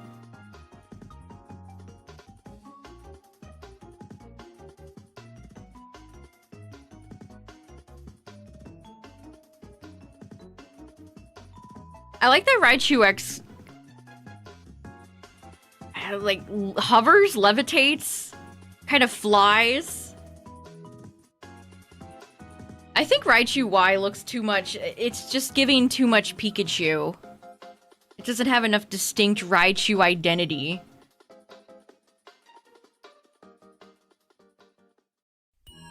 Hey, we need good electric types. Maybe that's why. Is this their whole plan the entire time, chat? They're gonna give champions a roster of terrible, very not good electric Pokemon, and then here you guys go. It's Raichu. Another Nidoran.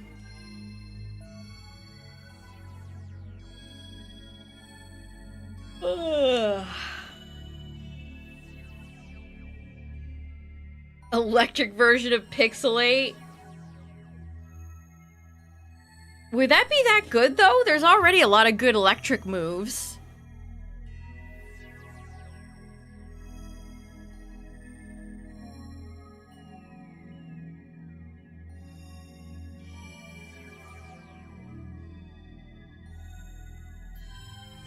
I mean, I don't love Mewtwo X, but I really don't care for Mewtwo Y either. When they first revealed Mewtwo Y, I was like, wow, this franchise has really fallen off. I hate Mewtwo Y. What if it was small and looked like Mew? Oh my god.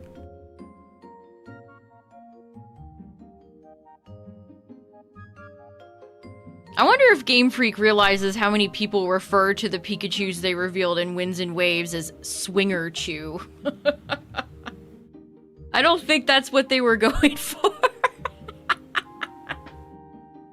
I think they would look at that and be like, oh.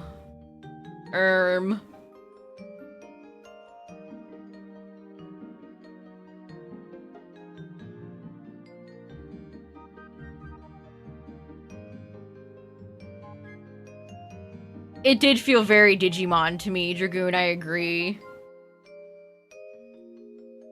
It felt so fan servicey. Especially since they opened up with Mewtwo Y, a Pokemon that I was kind of upset they even touched at all.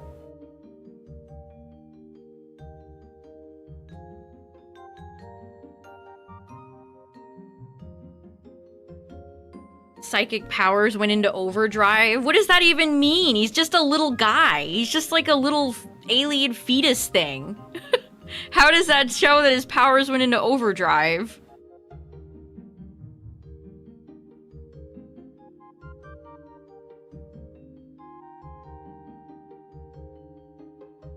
Why is the more usable one in competitive? Because it kept its special stats. They tried to do the physical thing with X. That just tends to not work out.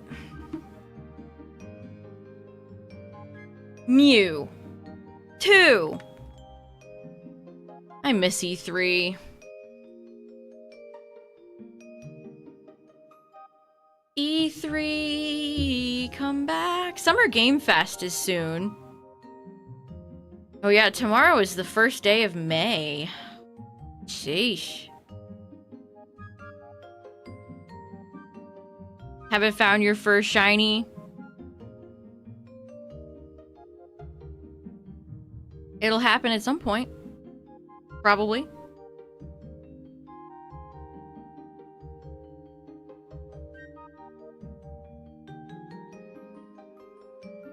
Yeah, the full odds are pretty brutal.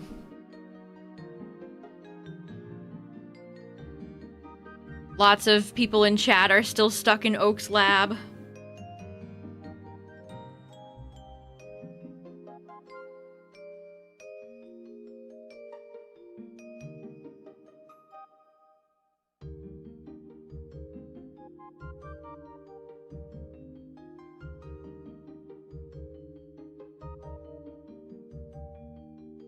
Shinies are everywhere in Scarlet Violet. I wonder if they'll have the shiny sound and the sparkles in Gen 10.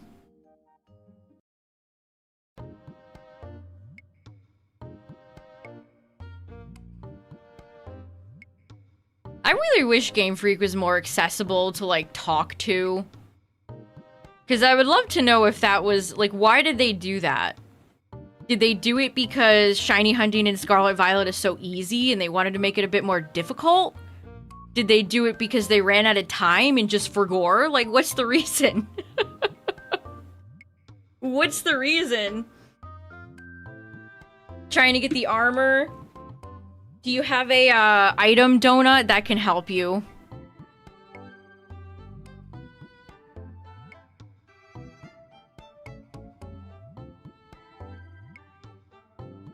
I want to know. Like, why? Why did they design it like that?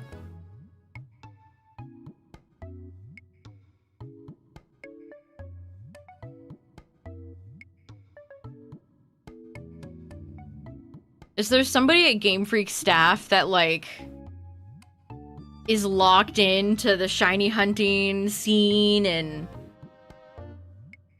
tries to balance how easy or difficult they are to get, I wonder? Or is that just like a general job just a dev has?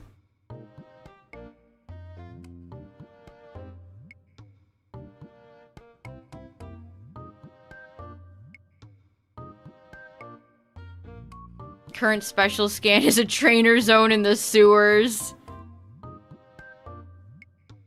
You could always go there and leave. Oh, it's so anti-fun. That's all ZA's DLC is. Resetting and awful RNG.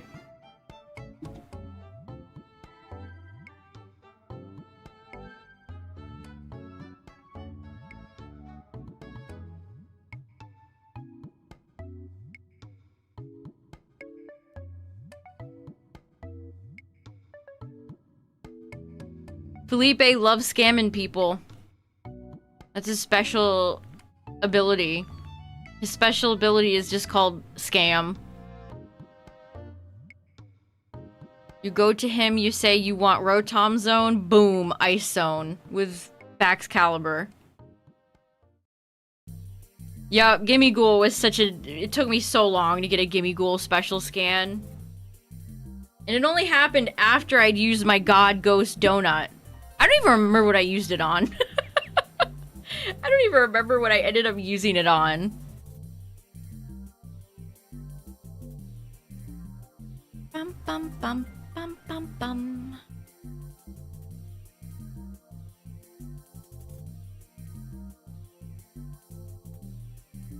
Oh, that's right, I did use it on Grievard.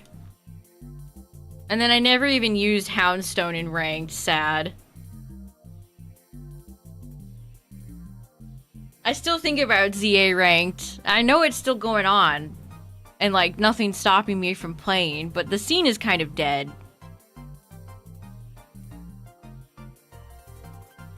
Maybe if they had actually bothered to support it and didn't release champions right on top of it, it could have been something special.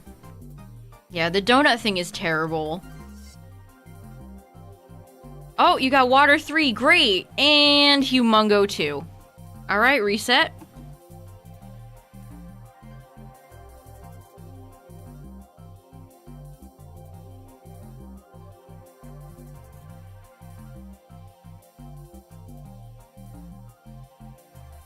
I hope they try for something similar in the Galar Legends game. Oh, what if they brought back some sort of, like, Dynamax Adventure thing for... No, I'm already, like, dreaming too hard. I'm already... Somebody stop me. I'm dreaming too hard. Yeah, you gotta make them and then they're all RNG. There's no way to lock in, like, a type or if you want Alpha or Teeny or whatever you want from your donut. And getting the berries is hard. Like, if the berries were super duper plentiful, that would be one thing. But they're not. They're hard to grind. You need to have berry item donuts to get more berries. It's just such a vicious system, a vicious cycle.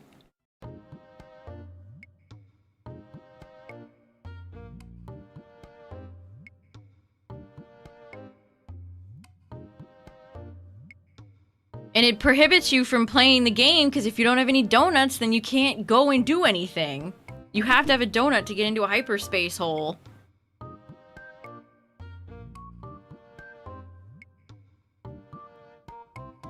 Good luck, thanks. I could use the luck, because Nidoran doesn't seem to want to be shiny.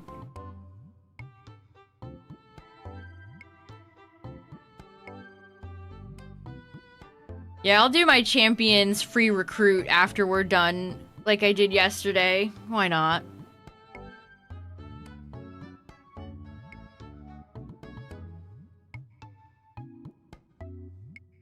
Yeah, fighting fighting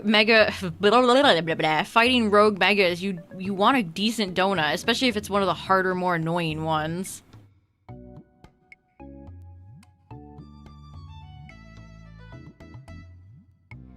What's up, Dreamer?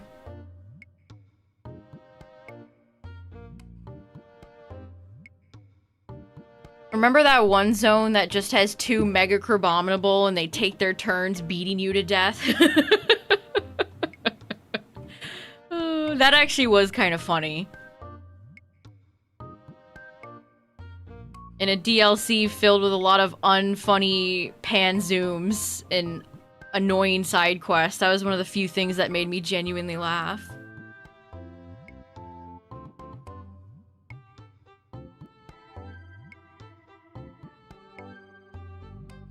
I was so hopeful Mega Crabominable would be more usable. I should have known. That was the hardest battle in ZA, period. You might be right. I still remember it. Of all the stuff in the DLC, that stood out to me. That was very memorable. You just go in, you're like, oh, what's in here? Oh. Oh. Oh no. My whole team is dead. How many resets do I get in a day? I don't know. I don't count.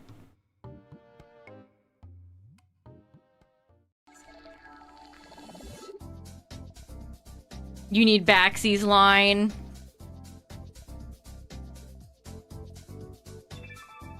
Yeah, because you need to get the special scans, which means you need to go into hyperspace holes and then do all the annoying little tasks and build up your points.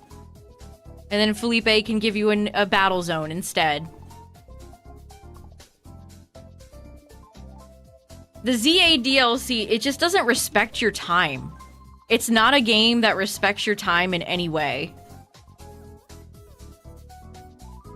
A lot of modern Pokemon design reminds me of something that would be in a mobile game that you would pay money to skip, but it's in a mainline Pokemon game.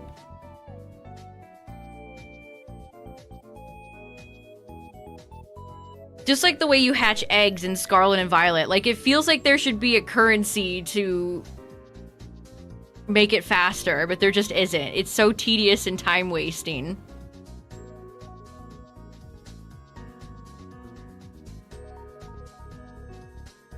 Nuke Lumiose. I mean, it kinda got it a little bit.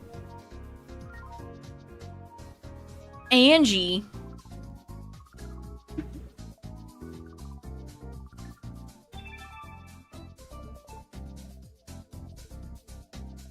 Mutation? I don't know what that means either. I got my Piplup from Blueberry and Scarlet. From one of the outbreaks.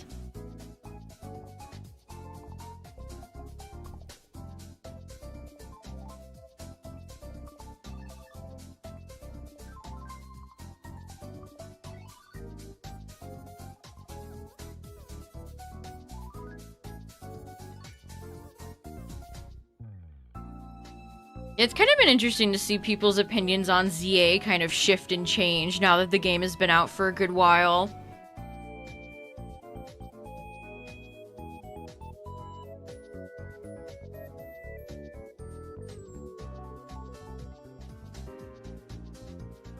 It also really makes me wonder what the next Legends game is going to be like. Triple Axle Ninetales, what are they cooking? That's insane.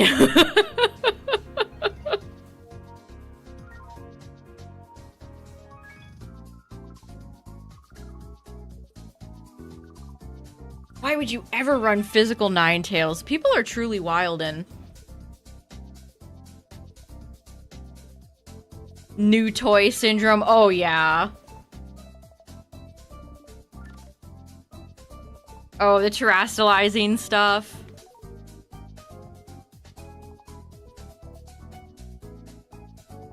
Ooh, you're gonna skip it, Cacturn. I mean, I don't blame you.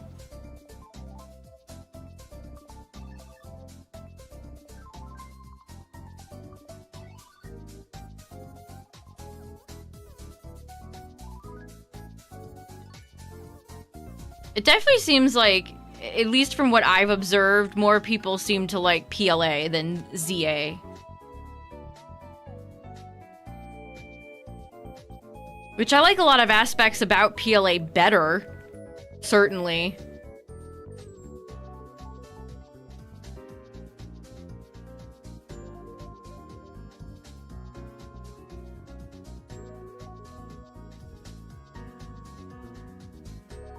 Mega Gengar, Lola Ninetales, and Dragonite. So that's it. What an interesting triple Axel Ninetales. That is insane.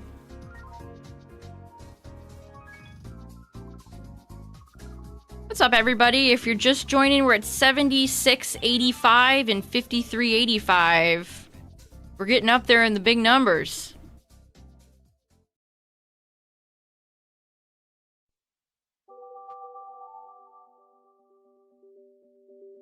Yeah, I think they're cooking too close to the sun with that one. Who wants to willingly use triple axle? That move is a scam.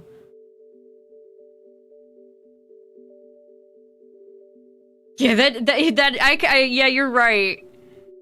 PLA's story more believable that your character got time warped than your character showing up to Lumiose just for no reason.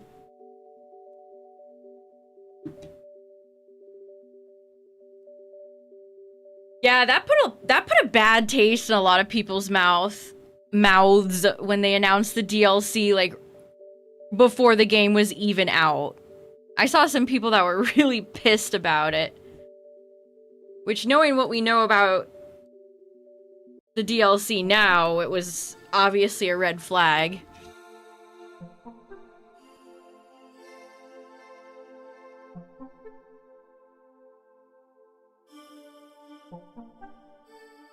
Mario Kart World. I have nothing but contempt for that game.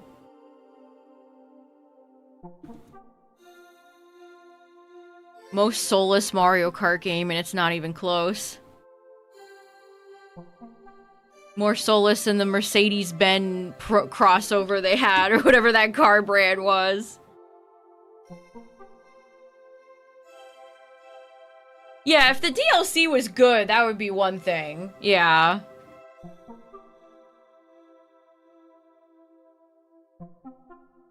Just wait for all the people playing, like, kids playing Champions when the phone version comes out. We're gonna be seeing shit that's never been seen before.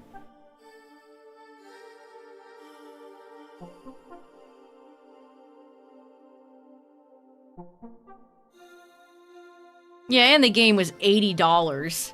All because Nintendo insisted it be an open world for no reason other than money. Also, heads up, speaking of money, ads are gonna play on Twitch. They play once an hour to turn pre-rolls off, because pre-rolls are bad.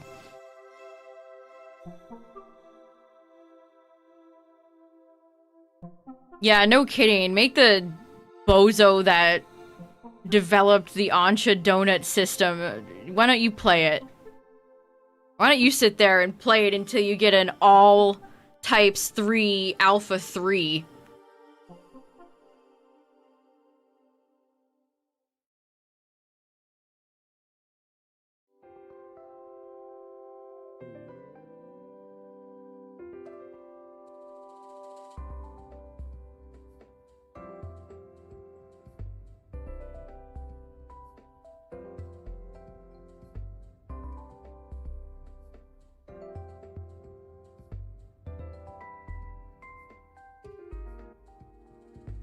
And then, make them catch Marshadow in a Beast Ball and have to go through that cutscene every time. See how fun they have. See how much fun they have with that one.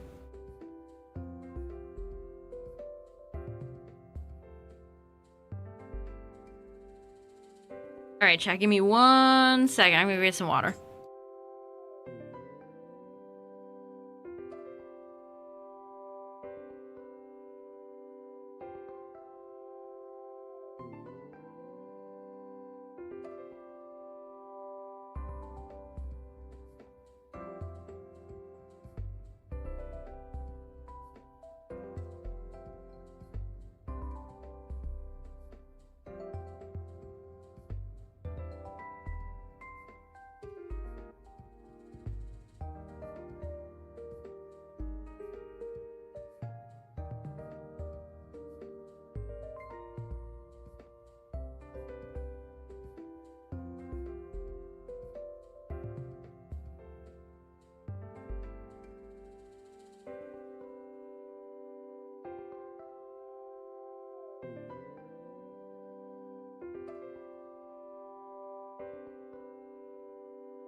Alright. No, you're supposed to catch it. Gee, buddy, I didn't realize. Yeah, it doesn't help that the characters are so annoying. Like, it's one thing that you have to keep repeating it, but then they're like, catch it, idiot. It's so insulting. As if that's not what I'm attempting to do.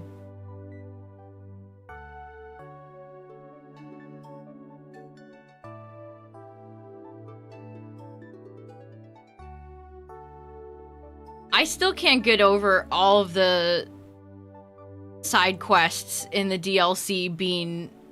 They literally all have the same joke. Almost every single side quest in the DLC involves a slow, like, pan-in zoom and, like, an awkward... Like, a character... unfunny character moment like that. It genuinely made me feel a little insane.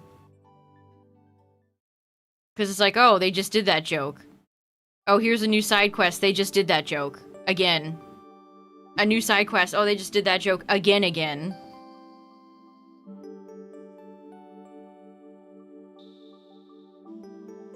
The only good one was Rosebud. And maybe the Seviper one. All the others... Nah.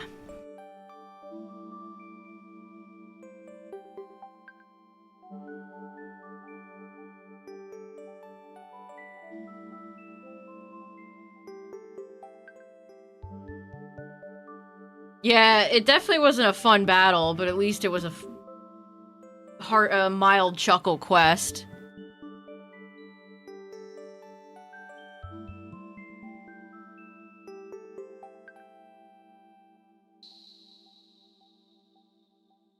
I know, Sky. I haven't even gone back and played PLA again, because frankly, I just don't want to. It's never been a game I've had much desire to go back and, like, play through. And I feel like I'm going to be the same with ZA. Like, maybe by the time the next Legends game comes out, we could maybe go through... Oh, that would be such a See, I don't even want to promise that, because future me will be like, shit, why did you say that? I don't want to play these games. I don't want to play these games.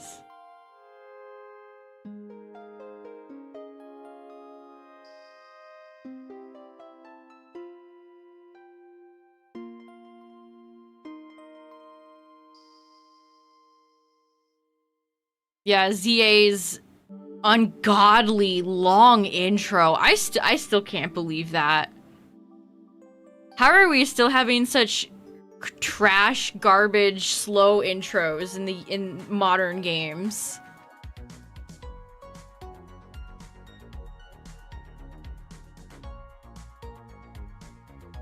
And it conflicts with the fact that the Legends games are meant for an older audience, and yet the tutorial portion in ZA assumes you're just like a dribbling invalid.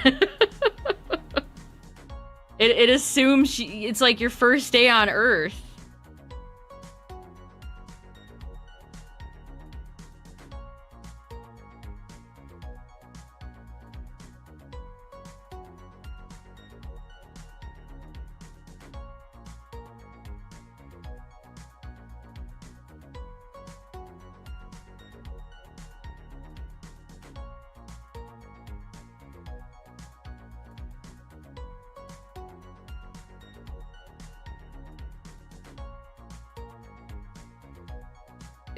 They don't let you have any freedom. You're so they give you this huge city to explore, and then for 2 hours you basically have to follow exactly what the game wants you to do. You're not allowed to go off and explore. You're not allowed to have fun.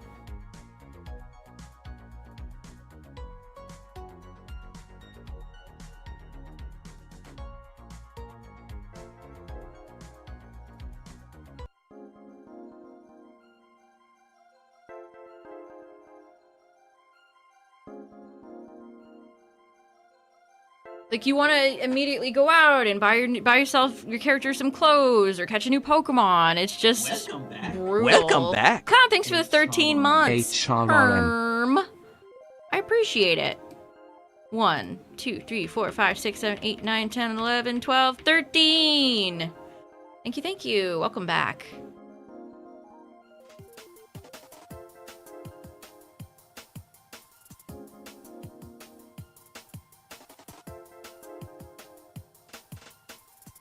Can you even enter buildings? You can enter a few.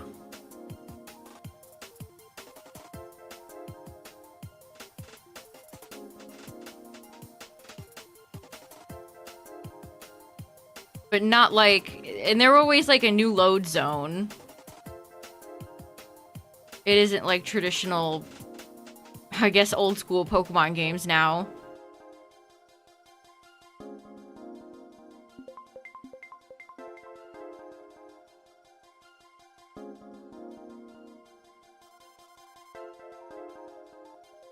I don't hate the game being in one city. I think there's...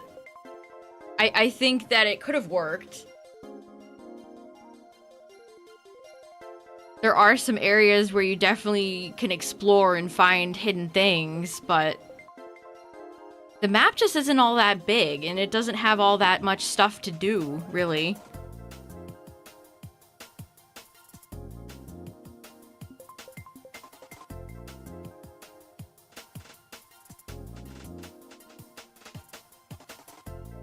Yeah, I mean, it guts one of the biggest, RNG.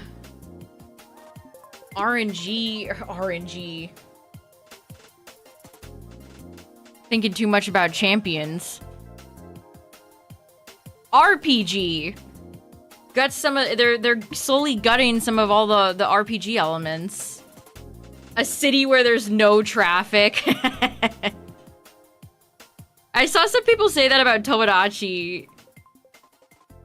They have roads in the island and no cars, although I think the game makes fun of it itself.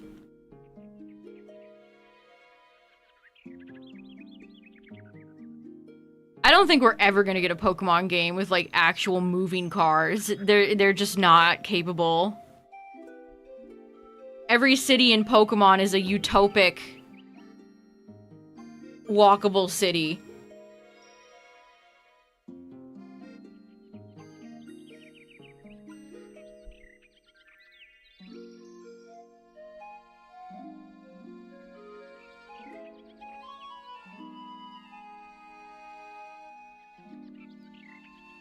Yeah, remember that ZA had a estimated blueprint. I can't remember the terminology. It had its budget was probably around $13 million, which is nothing for a AAA video game.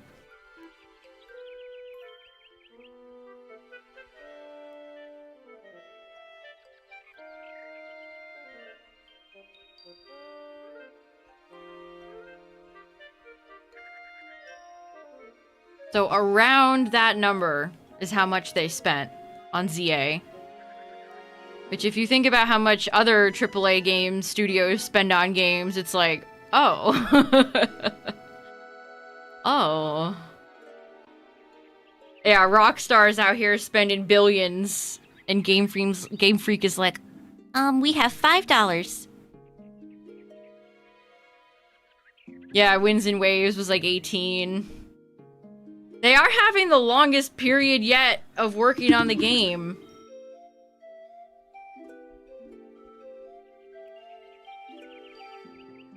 Here, Centro also tweeted this. This is the longest, the longest wait we've had in a long time. 5 years. And then he follows it up with, well, I think 3 generations have been increasingly unstable for the franchise. I think 5-year generations is also a bad idea. Like, what are you talking about?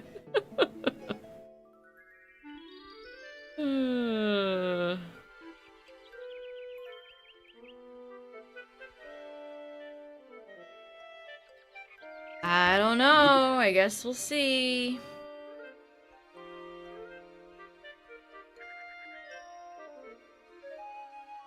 Yeah, I EV trained my Charmander in speed.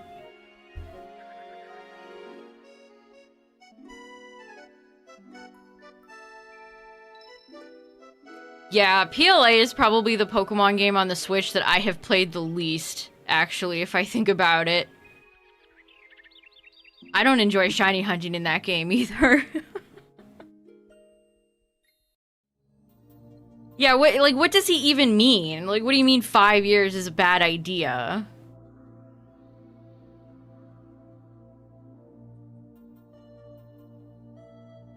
Like, at least I got Arceus, Darkrai, and Shaman from BDSP.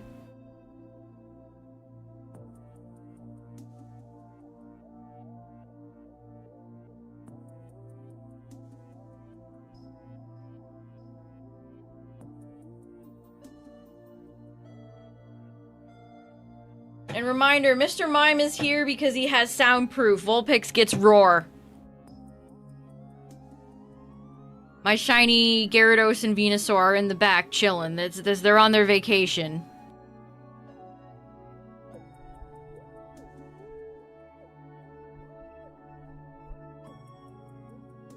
Sword and Shield are probably the ones I've spent the most time in.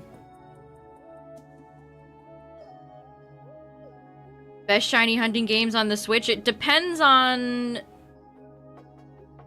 what type of methods you like. I think Sword and Shield is probably the best game to shiny hunt Pokemon in. You can get so many legendaries in Dynamax Adventures. You can get the Swords of Justice. You can get all the Reggies. What's up, Drumsticks?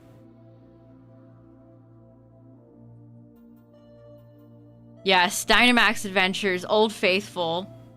Which, speaking of Dynamax Adventures in Sword and Shield, I think we'll be doing some Dynamaxing tomorrow, chat. And more FireRed and LeafGreen this weekend.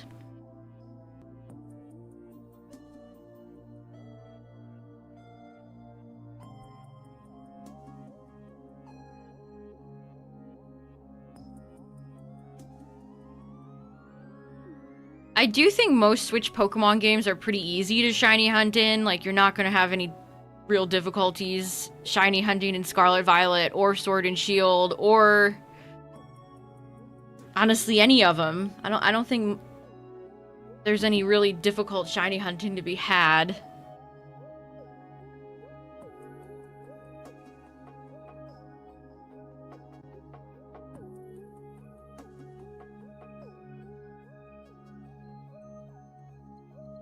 Another Nidoran female.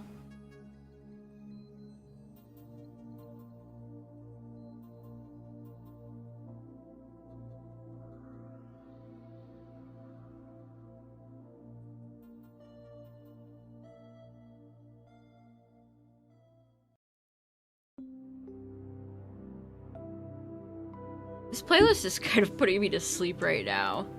Oh, I need a new playlist. Hour of relaxing SpongeBob music. If that wouldn't get me copyright claimed into oblivion, I'd love to play that.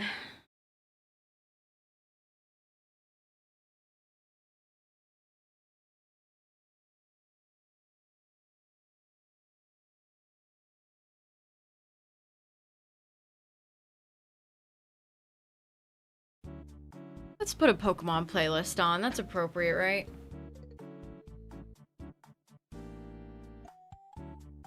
Yeah, the Shiny Charm in BDSP is genuinely not even worth going for.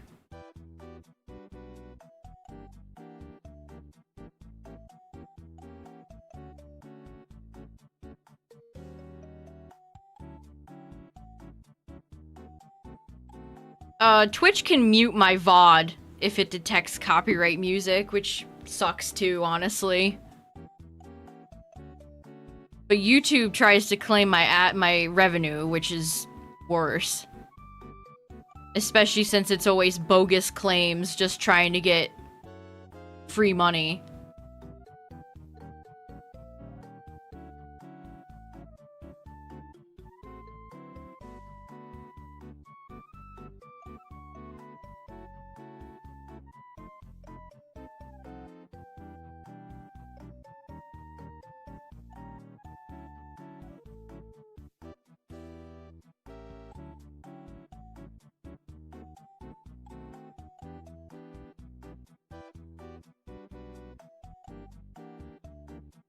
I think the easiest game to get a oh, another one! Damn. Whoa, Nidoran female be upon thee. I think the easiest game to get a shiny in without getting the charm would probably be the... It's either Scarlet, Violet, or ZA.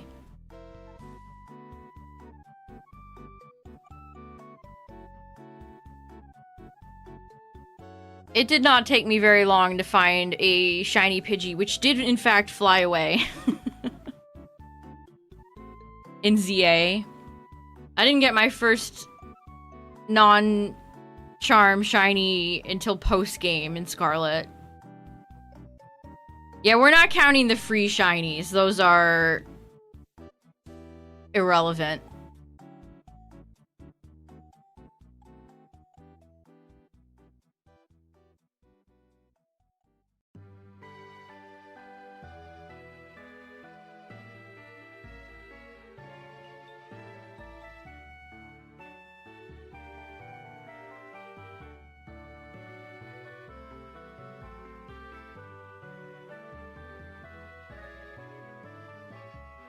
Of the car Pokemon. Baroom.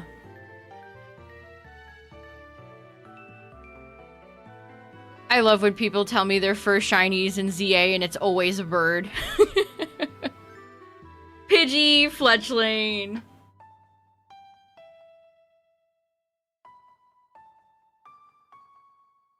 I mean, one of my most hot takes is that shiny hunting in Scarlet and Violet is so piss easy that I actually don't mind that there's not a sound because they make you look.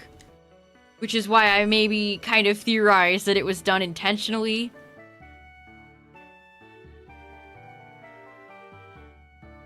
There are some hard shiny hunts in Scarlet Violet. Tandemaus, awful. Paldean Tauros, awful. Especially since Scarlet Violet has no iframes and shiny hunting the aggressive Pokemon that run you down, like Tauros, are so annoying.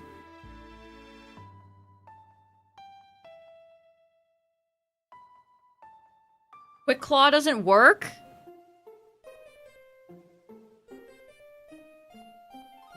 I mean, I'm fine with that. I feel like you're an unserious memer if you're running Quick Claw. I'm okay with that.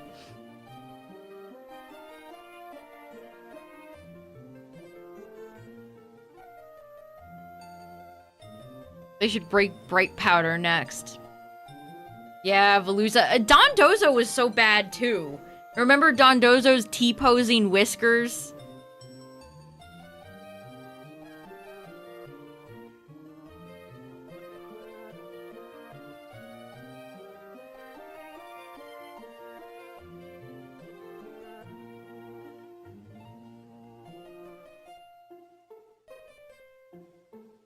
Shiny Bronzor. That's a cool one. I've always liked Bronzong.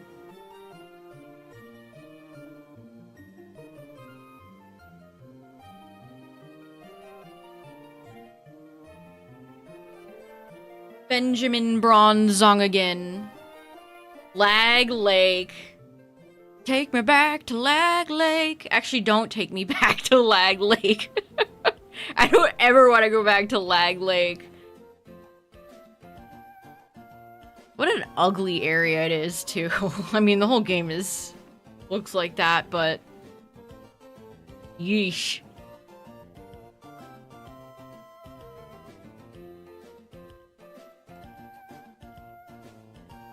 I can tell you the raids are still borked on the Switch 2 version. We did the... I can't even remember the last Terra raid that we did. But I wanted to test them to see if they worked better on Switch 2, and I can confirm to you that no, they are exactly the same. The lag is better on Switch 2, though.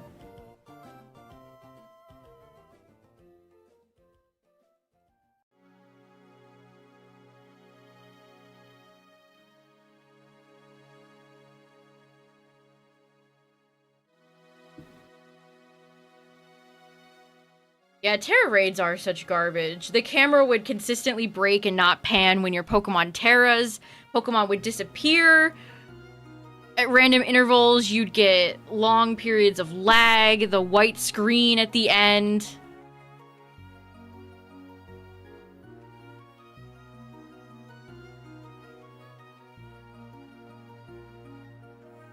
Oh, you completed your first odds hunt. Congrats.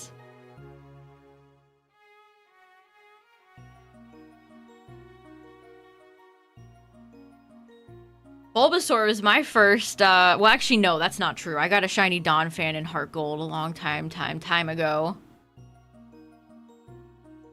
That's not true.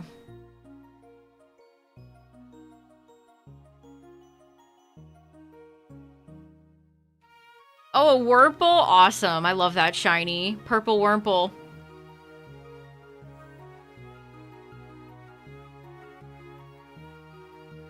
Yeah, Champions lags anytime your Pokemon is statused, burned, paralyzed. Like, hey, can we fix this, fellas? I know, doesn't it make you sick, Kraken? Those nasty games.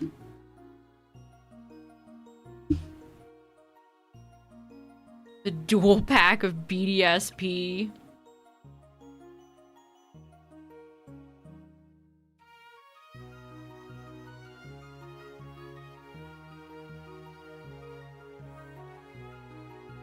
Yeah, same for me. I found full odd shinies before, but these games are the first time I've done dedicated full odds hunts. Same.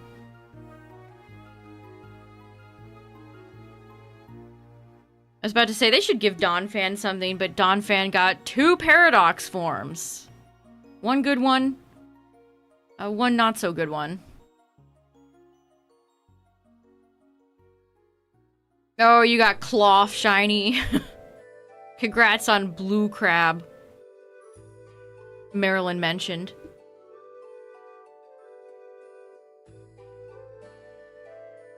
Is it automatic? No.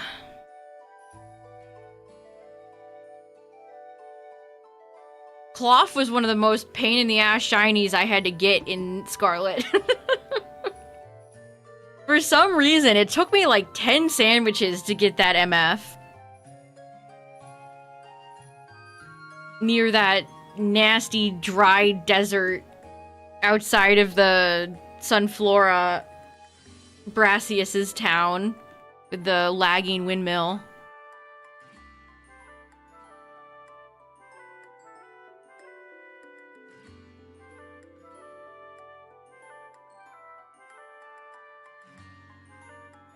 Yeah, everybody else had no problem with Cloth, but for me it was like the shiny final boss of Scarlet for some reason. Yeah, the 5 FPS windmill. You know the one. Smoliv took me a while too. 7777 and no shiny? For shame. For shame. Yeah, I had a few Gen 9 Pokemon definitely were problematic for me. Smoliv took way too long.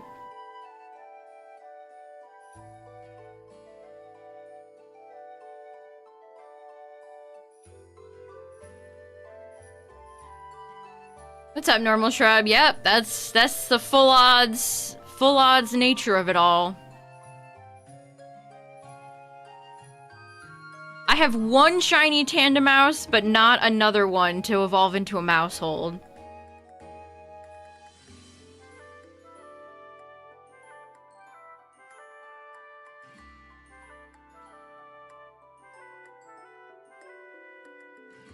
Yeah, the last time I played Champions, I got tilted off the face of the planet.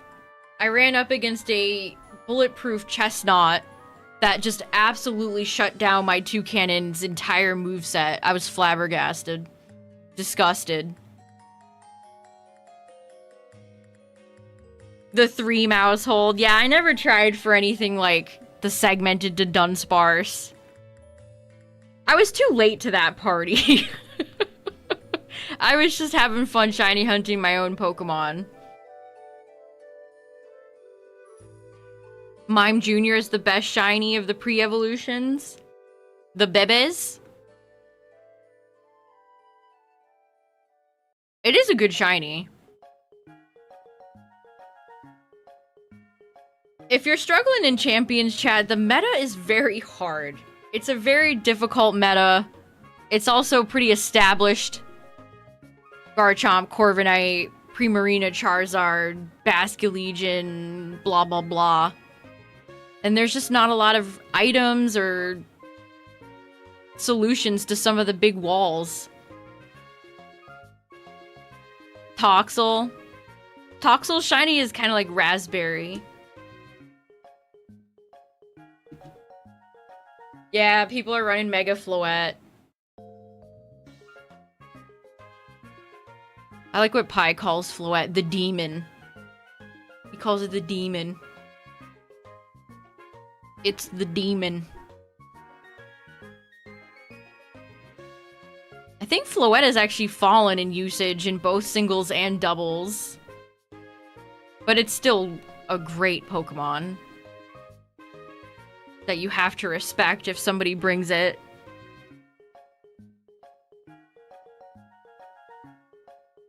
Oh, it evolved into Cascoon. Fun.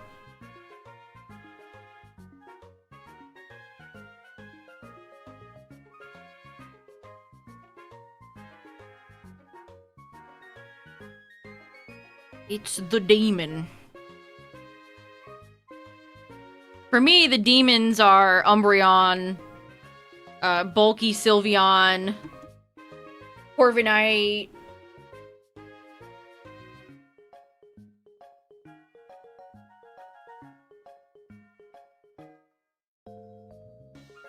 I can't think of any more. Mostly those guys.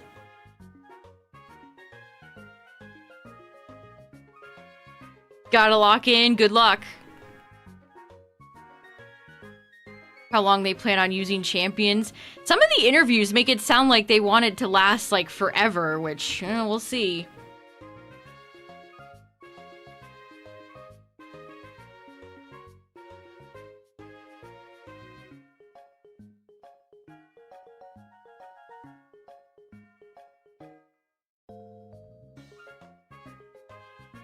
Another Nidoran female.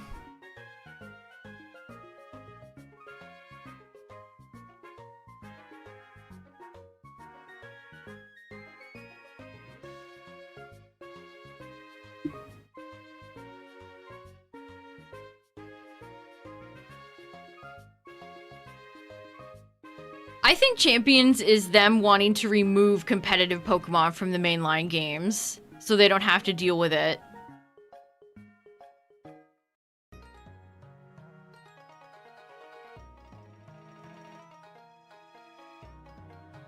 Perhaps also making Champions more, not competitive. What's the word I'm thinking of? Accessible. They want it to be more accessible so more people get involved and therefore give them the money. Because, again, people who have been playing in VGC for the past few years, they bought Scarlet and Violet and maybe the DLC, which you don't always have to buy that if you're a competitive player. And that's it. That was a one-time charge. Unlike TCG players who have to consistently buy cards, or continually buy cards, to compete and play. The money stream died with Scarlet and Violet for all the competitive players, so they see Champions as a way to get more money out of people. I think is what it is also. Yeah, the DLC Mons have pretty notoriously been pay-to-win Mons, like Urshifu is probably patient zero. Urshifu 100%. Oh, you got Beautyfly now. I love Beautyfly. Wurmple's my favorite regional bug. Big fan of that guy. Does the nature state change? No. As soon as it leaves Champions, it reverts back to what it was. 7,800 and 5,500. Me oh my.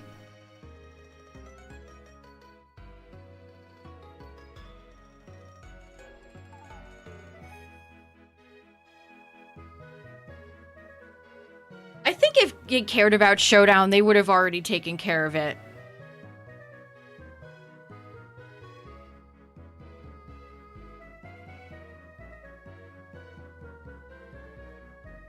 Also, as much as Showdown people would not like you to believe, it's a niche audience.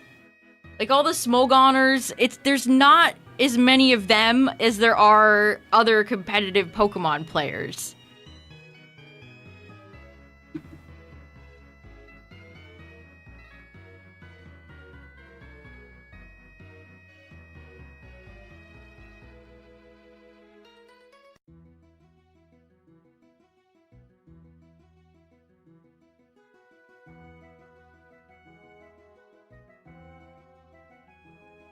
Yeah, Cacturn, that's true as well.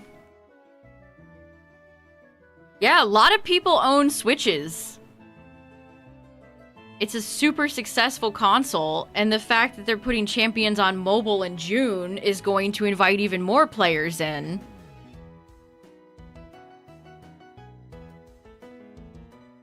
Which again, Champions is a free game, and I don't think you need to spend a dime on it.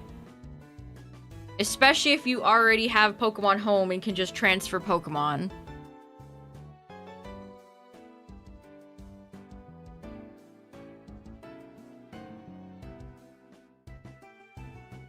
Yeah, you can see that reflected in, like, the Scarlet Violet sales, exactly. Those games have sold millions and millions and millions of copies because they're so accessible, because so many people have a Switch. Yeah, the starter pack, I still can't believe somebody in chat was under the impression, which I'm not blaming them, this is not their fault. Somebody in chat was under the impression that it was a paid game and that they needed like $7 because they only show you the starter pack version on the front page. It's like, that sucks. They're actively deceiving people. Because it took me a while to find the non-paid version too, because they want your money. They want your $7. We've got to have money.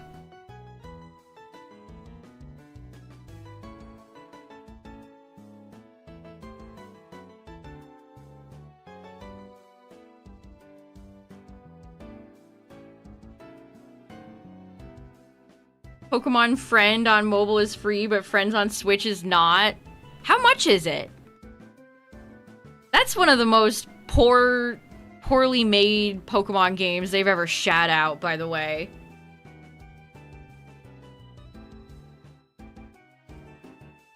Pokemon Friends. It's just like a reskinned, crappy mobile game that you get to play for like 10 minutes before they paywall you. What's up, Anderson?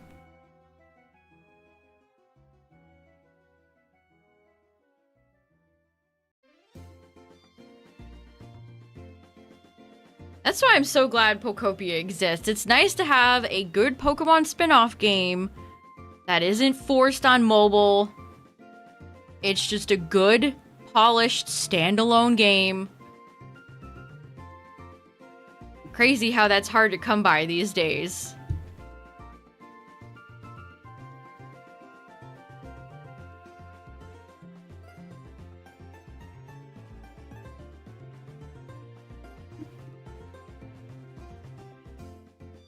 Oh, I was gonna look up that, I assume, developer Centro was talking about that's supposedly working on the Pokopia DLC.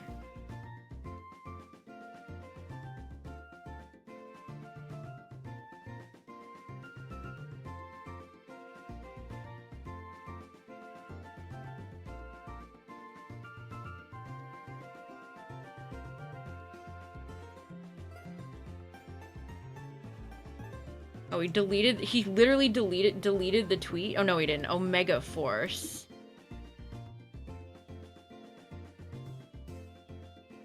Oh, it's just a division of Koei Tecmo. Why did he say that then? It's just a division under Koei Tecmo.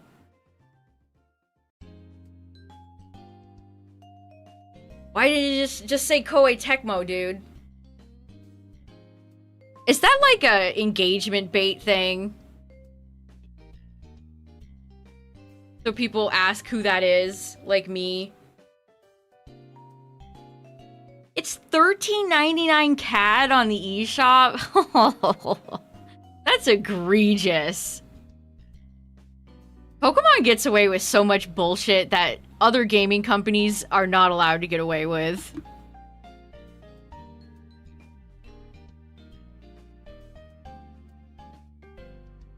This is Beta Wooper. Wooper used to look like this once upon a time. If you can believe it.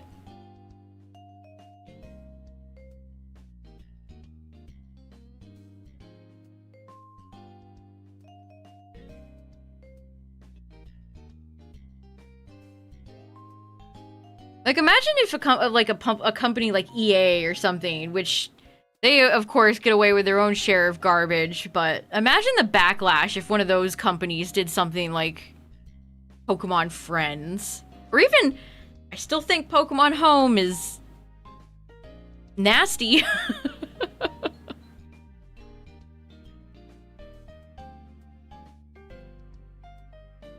We've created a new storage system for all your favorite soccer players in our new game.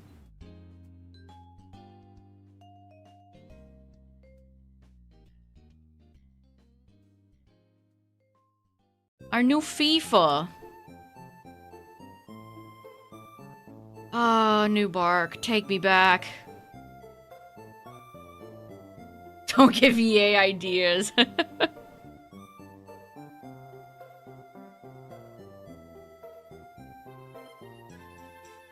Oh, speaking of Pokemon doing a bad, did you see they took down that guy's, I'm sure some of you know what I'm talking about, the nature documentary animations? I've seen a few of them on Twitter. Or not Twitter, TikTok. The entire channel got C&D'd. Which I think the guy had a Patreon, which...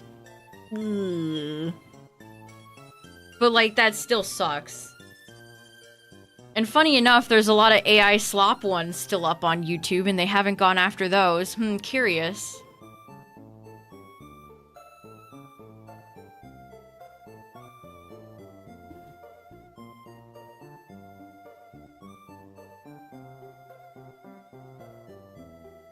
You still have 4 Pokemon? Yeah, if you kept them there, they stay there, but it is patched out. If you catch them, they'll never come back. Only the 2 will stay. The person who was making those, like, Pokemon in real life, like, nature documentary type videos.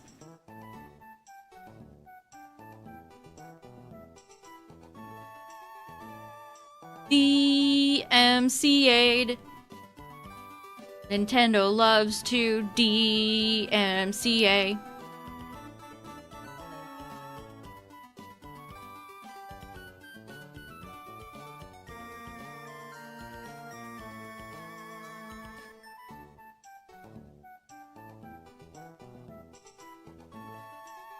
Ooh, I love the synchronized encounter. Very satisfying. Let me find a tweet. Maybe this will jog some people's memories. Your pulls? Yeah. I wish I had better. I wish my pulls were that good. They are not. What would I even look up?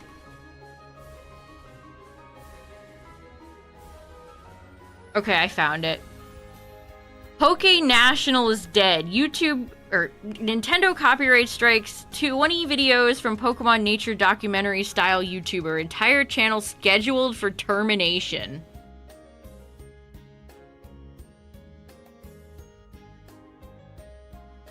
Damn.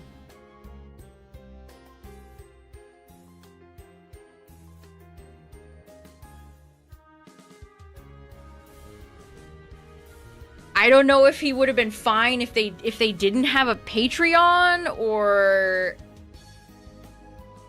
if that's the reason. I don't know.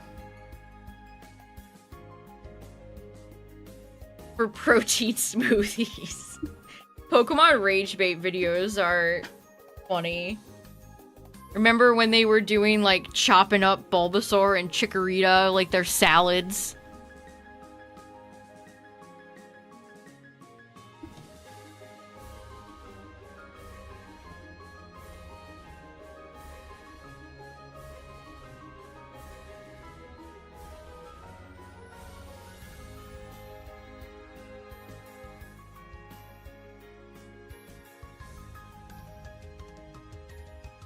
Yeah, as per usual, yuck.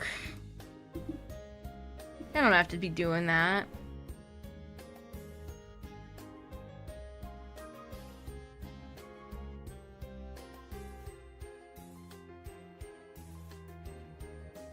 I believe they're all handmade models, too. It's not like he ripped them from the games or anything. I believe they're all handmade. So it's not like he's using stolen assets. They're all handmade. But not his IP, so...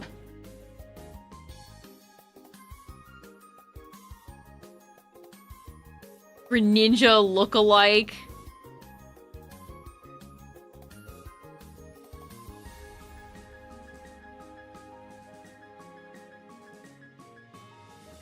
I feel like we're gonna continue to get creature collector Pokemon-esque games from other studios, especially indies.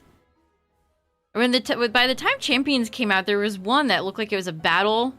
It's strictly like a battle simulator, and you could download from the Steam Workshop other people's models and stuff. It looked like a decent game.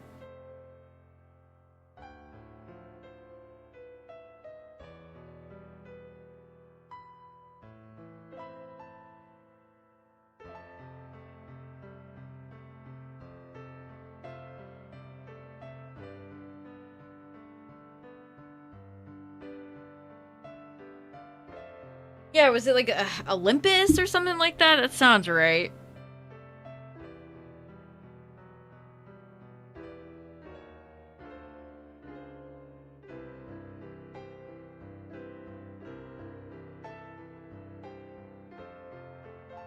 Alright. Pal World officially releases. That's crazy to think that it hasn't even officially released yet.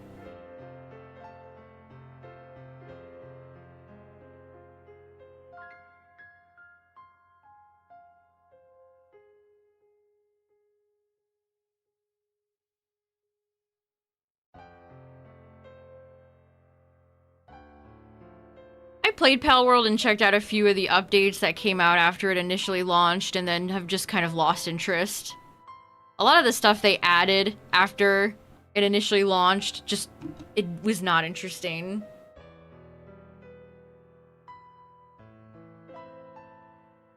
That company's announced a bunch of other games, too. Aren't they releasing, like, a cozy game or something with all the pals? And then they announced, like, a pal show.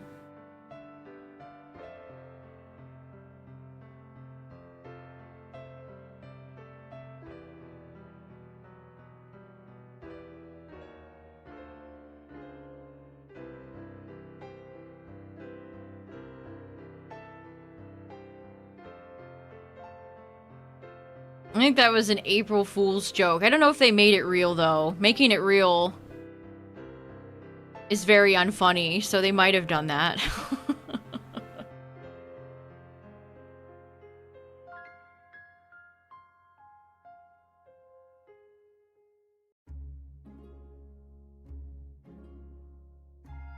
With the ugly not Salazzle. Lavander, whatever its name is. The Pokemon Nat Geo channel? Yeah, that one.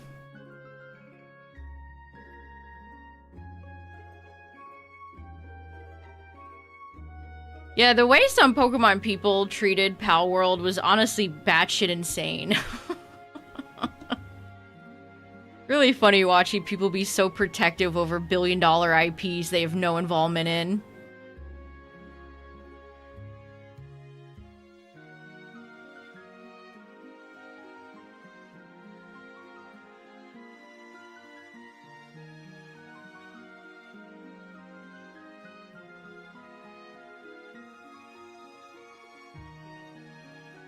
The channel's called Poke National.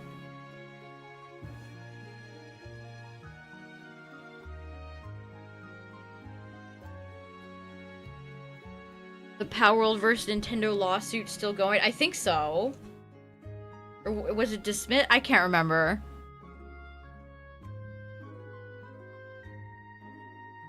I feel like I should be shiny hunting Shaman right now.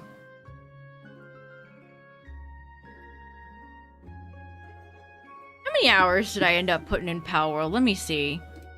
See, unlike all the annoying Pokemon people, I actually did go and like play the game, so I know what it's about.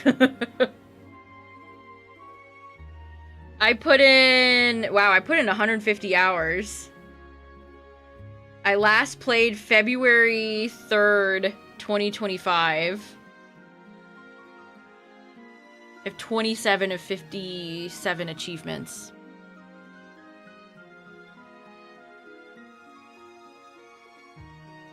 Everything they started adding after the game initially came out were like these awful multiplayer raid things that just had like a gajillion HP, and it's like I don't have fucking time for that. I don't want to go play. If I want to play that, I could go play WoW.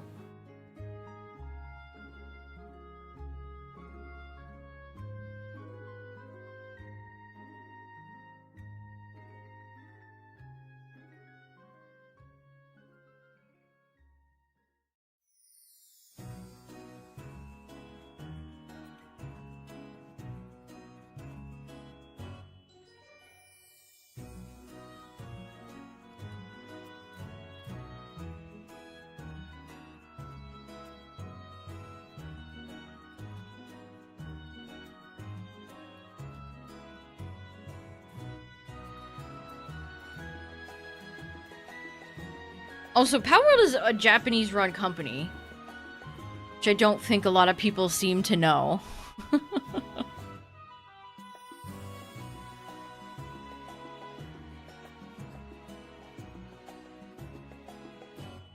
I've occasionally seen, what's the pink cat's name? Kativa? I've seen a few PAL figures show up on websites like Figuretopia, FavorGK-esque websites, which is always kind of funny. There were some PAL designs that I genuinely liked.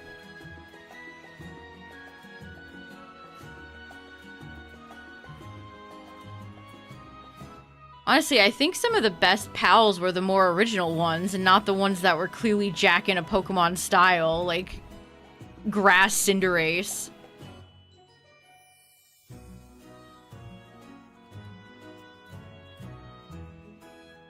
5555.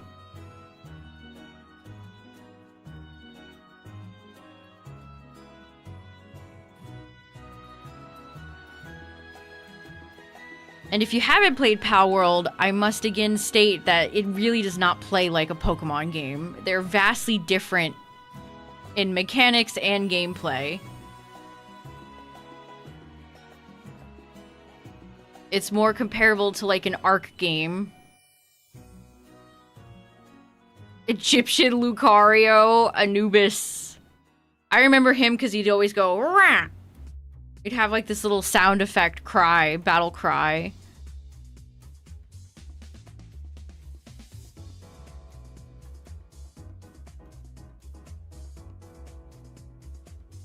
I will say I like the Sea Serpent PAL. Even though it is kind of like Gyarados. I just like a good Sea Serpent, what can I say? Just make a cool, dragon-y Sea Serpent and I'm down.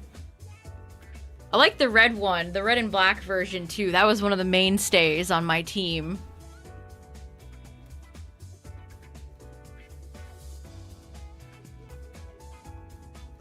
One of the worst things about Power World was all the repetitive dungeons. Like, you'd go into some caves every now and then, and it'd always be this convoluted layout, never that many interesting things inside.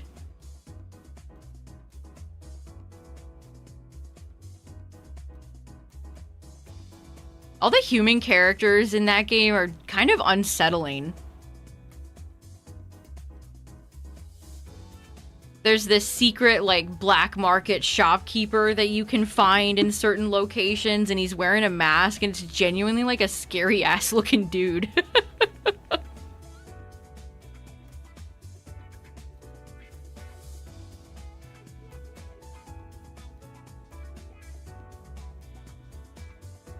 In, like, a kind of, like, an uncanny valley way. Resident Evil 4 merchant, I wish. I wish he said, "What are you buying?"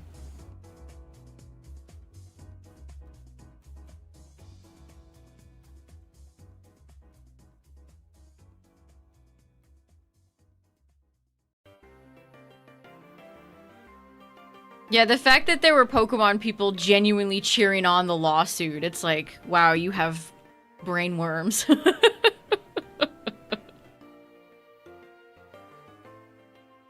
You're maybe too far gone if you're cheering for Nintendo to win legal battles that would have nasty ripples on the industry.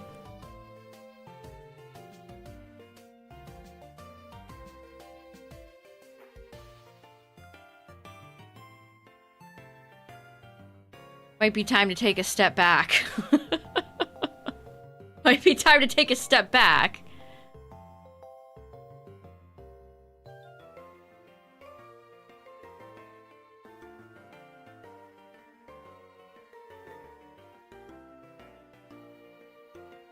Oh, you got your shiny bird, GG. Shiny Boyd. I need to get an Articuno at some point. It's a fun shiny. Azure Potato, thanks for the raid. What's up, everybody? I'm Silver, and we're just Johnny hunting FireRed and LeafGreen.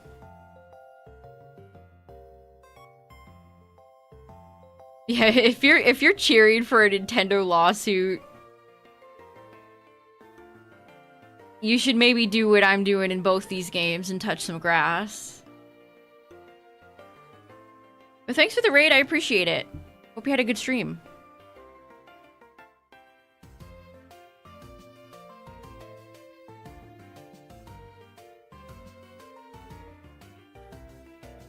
It wasn't even just that, too. Like, people were spreading misinformation and just making up lies about some of the models in the game to paint it in a bad light. Very embarrassing behavior.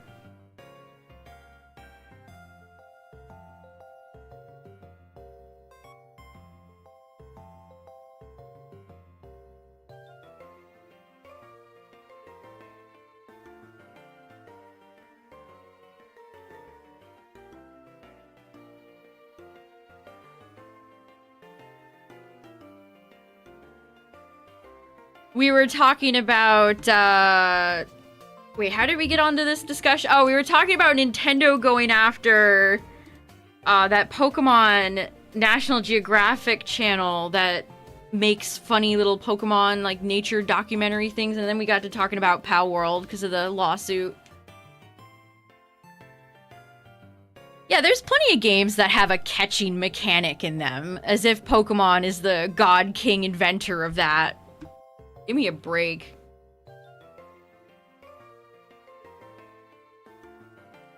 Yeah, unfortunately they got hit by a Nintendo DMCA. Like, their entire channel is under threat of termination.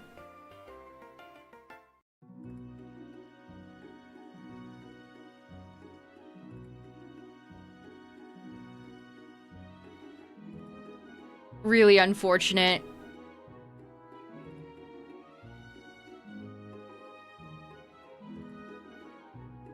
I think it was the one that did the spiel.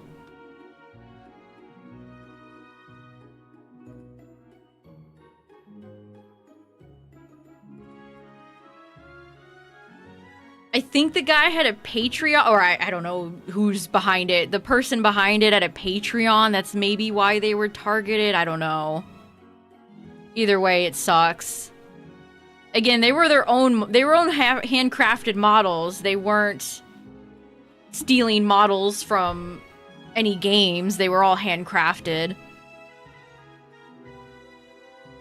Yeah, whenever money's involved, it puts an even bigger target on your back. Nintendo really does not like that.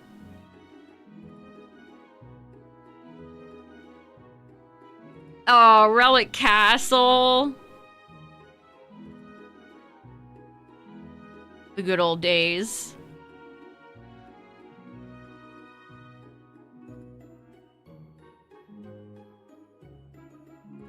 Yeah, it's just an unfortunate situation. I feel bad for them.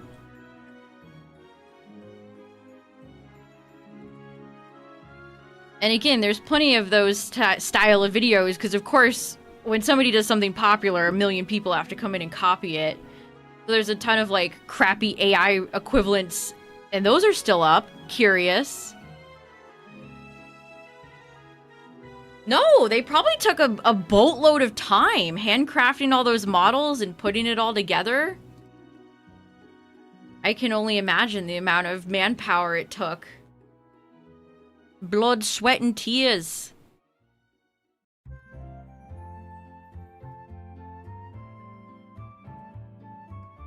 It keeps playing Little Root, but you know what? I'm fine with that.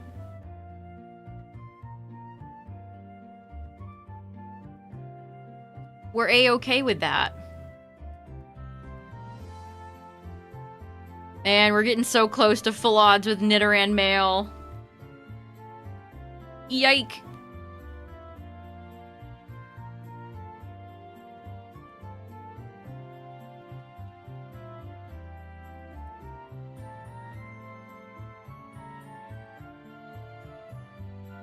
But I'm playing LeafGreen on my Switch 1.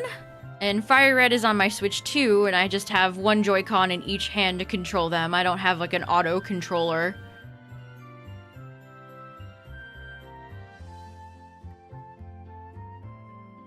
Powered by Booper.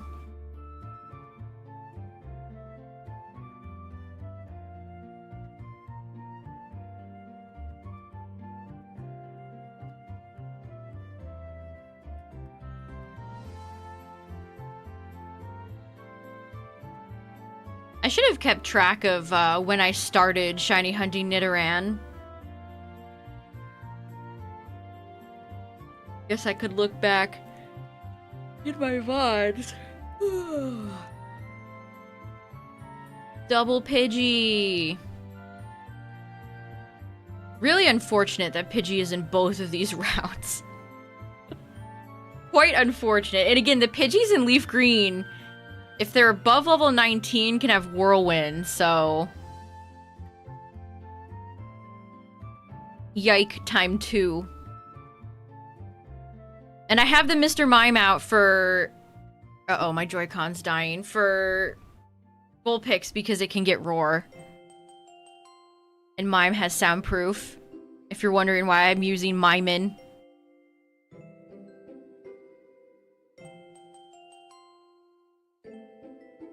Milotic.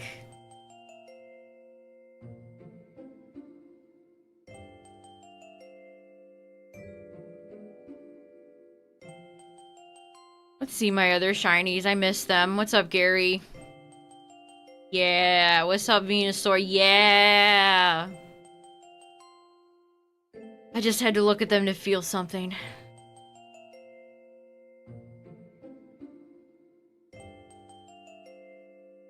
I assume you guys are getting Volcanion. Big ol' yellow school bus. Well, he's not really school bus colored. He's more highlighter colored.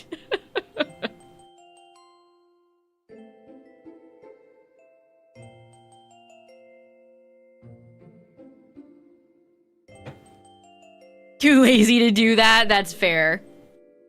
For me, it's Pokemon Home that really puts a wrench in that.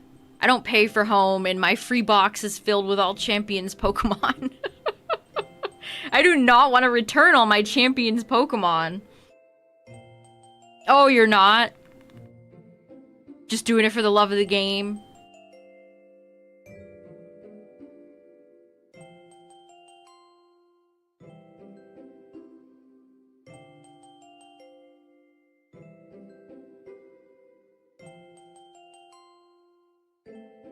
Yeah, I used the strategy. I did the AFK strat with my Garchomp in, was it Restaurant Luau? The lowest level restaurant. Garchomp with rocky helmet and rough skin. And then Sand Tomb. So I just set up my turbo controller and was able to get the battles done.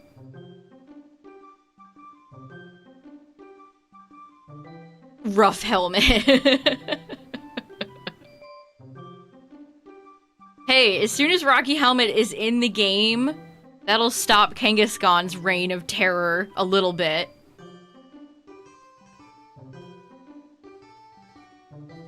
Imagine a double hit move into Rocky Helmet and Rough Skin.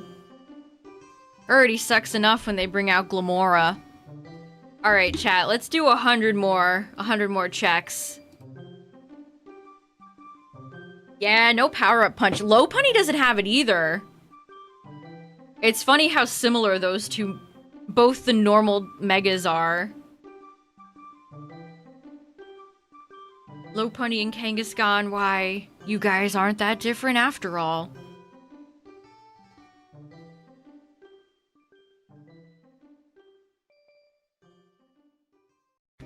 Oh, classic.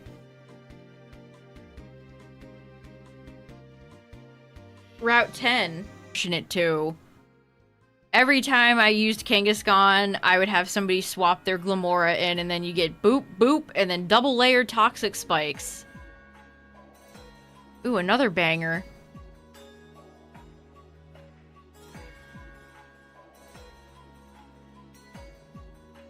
Anastar is probably one of my favorite places in X and Y. That and like the Goomy swamps.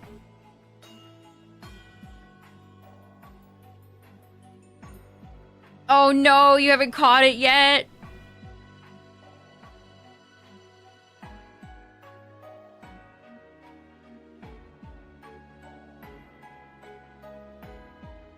See, it's all fun in games when I shiny hunt legendaries, but when they show up and it's time to catch them, it really puts fear in my heart.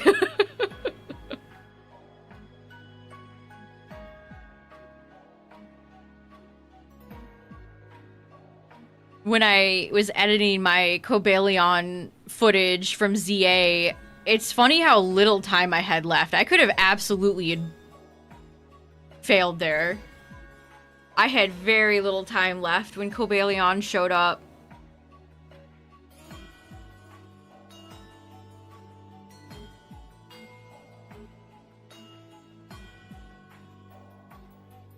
Yeah, LeafGreen's nice because I have Venusaur.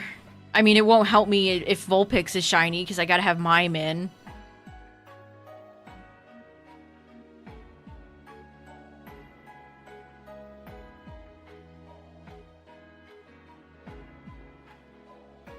No more than one shake. That's unlucky. That's the nice thing about catching legendaries in modern games, because you have a chance at a crit catch. Bless the crit catch. 3 shakes on ball 21. Honestly, the ones that shake the most hurt the most because they give you false hope. They give you false hope.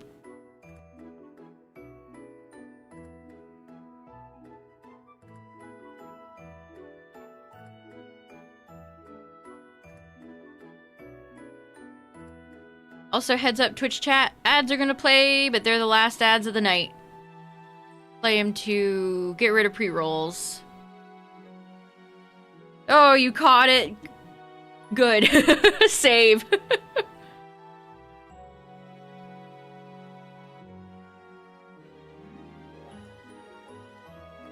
I'm still really happy that Arceus, I caught Arceus as quickly as I did, because that one I was very afraid of. I was prepared though. I had the Harvest, Lepa Berry, Banette, we had Executor. I was ready.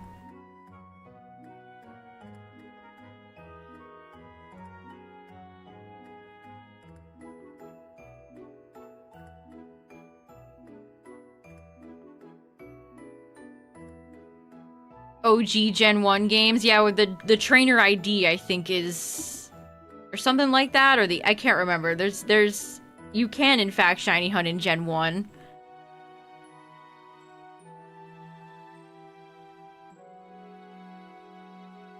Yeah, it was like the second or third ball. It was crazy. I got RCS under 1,000 too. It was like, or was it over? It was either barely over 1,000 or under 1,000. It was a. Let's just say RCS is a friend of the stream. That's my homie, my friend. Yeah, I've heard people say that hunting the legendaries in Gen 1 kind of sucks. I've heard that from a few people.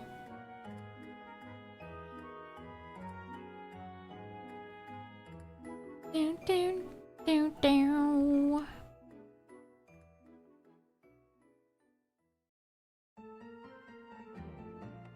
Man, this is just making me want to play Pokemon Ruby, Sapphire, Emerald. Where's Gen 3? The rest of it? Game Freak? Please?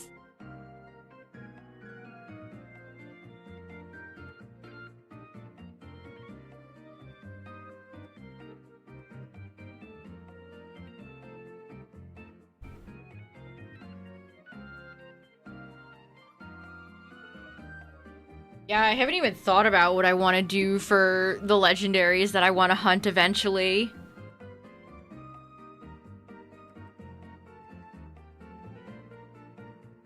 Oh, you're back in BDSP. Good luck.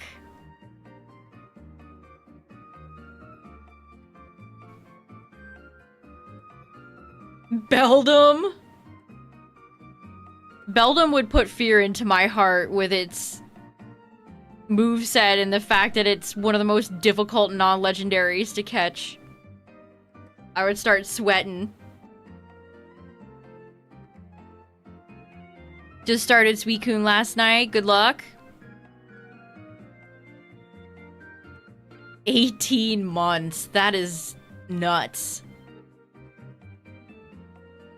Wanna get nuts? Let's get nuts. Ew. I should have the Bratz ew on my stream board. I used to.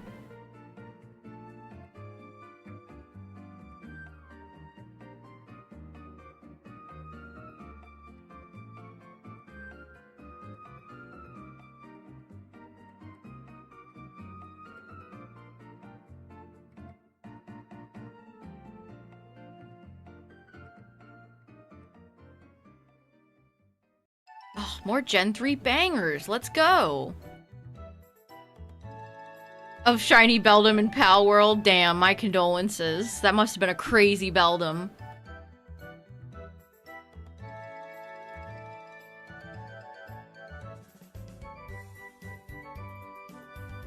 Gogurt. I remember all the Gogurt ads so well.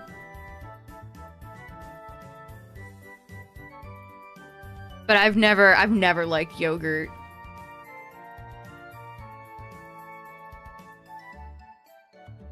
It kind of grosses me out, actually. I never got the Danimals cups that Cole and Dylan Sprouse were advertising. I crushed the alien.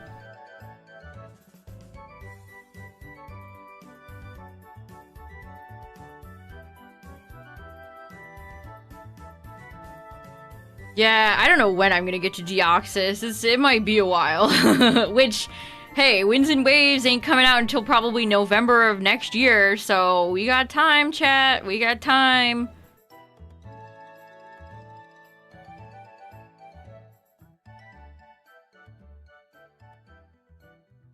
Cotton candy. Cotton candy's typically a pretty reliable flavor in my experience.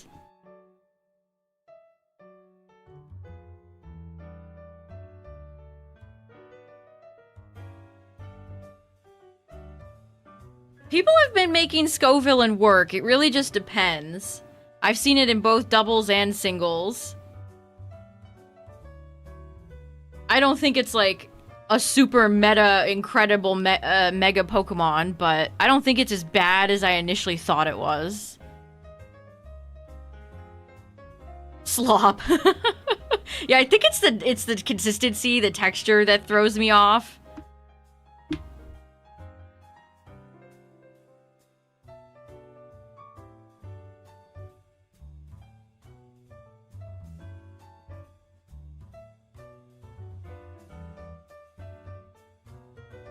There's a lot of really nasty physical attackers in Champions, and so burn meta has definitely arrived.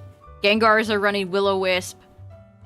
Volcaronas are all over the place with Flame Body, baiting physical attacks so they can burn you. Scovillains are around. Even worse in singles when you have somebody with like a Scovillain and they just have it as like a suicide lead and then they have Basket Legion in the back. Ugh. Evil!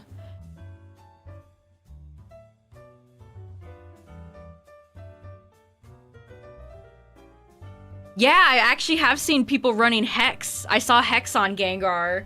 Several Gengars. Hex is not a bad move to have.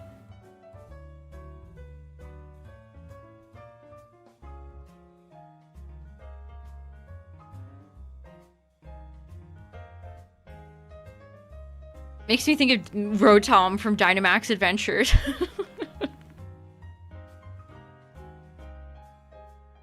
Yeah, if you pair it with something like Scovillain, it can be super nasty.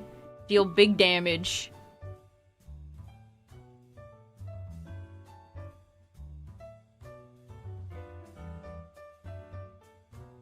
We'll do my Champions free recruit after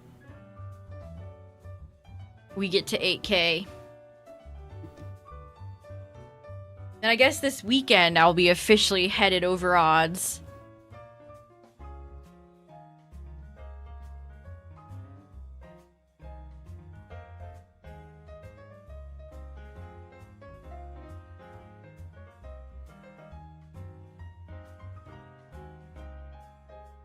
An entry hazard that burns Pokemon. It's funny, somebody said there should be a fire-type Stealth Rocks earlier. I do think that would be very broken. That would probably be a little too broken.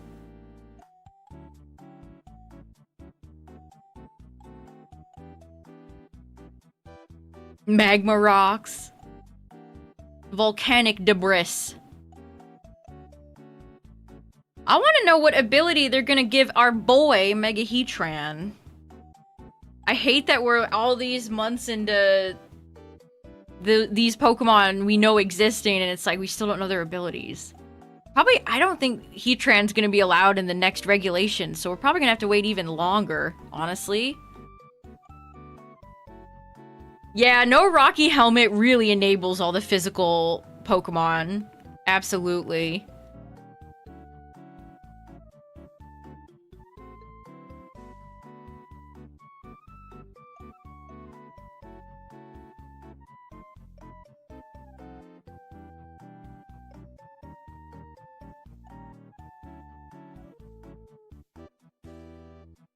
Yeah, some Lopunnies do run Cotton Guard, passing to Corviknight, which...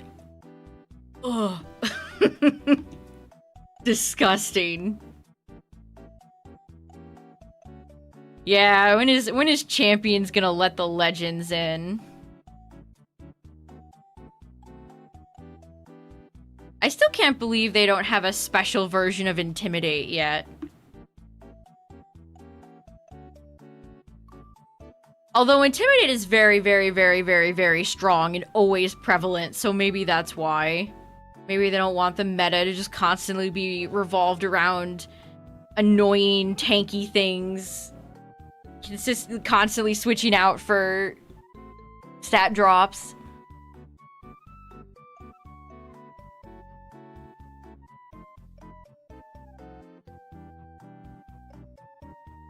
Unnerve.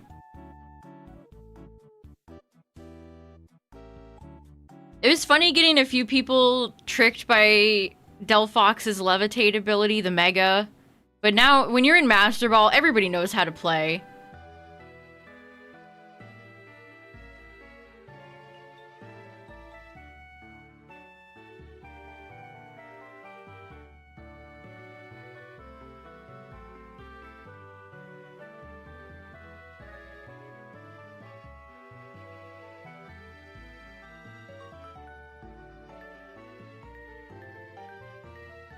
$56.59.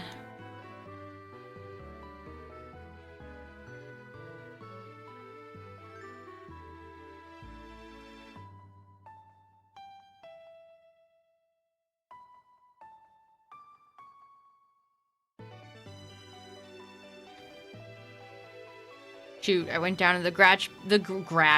I can't speak tonight. The grass patch with the least amount of grass.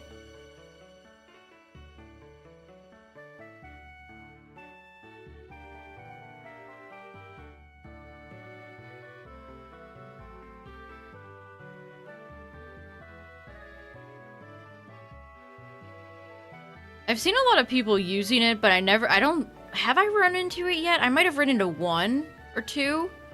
A lot of people are using Skeledirge. That's a tanky boy. The Dirge.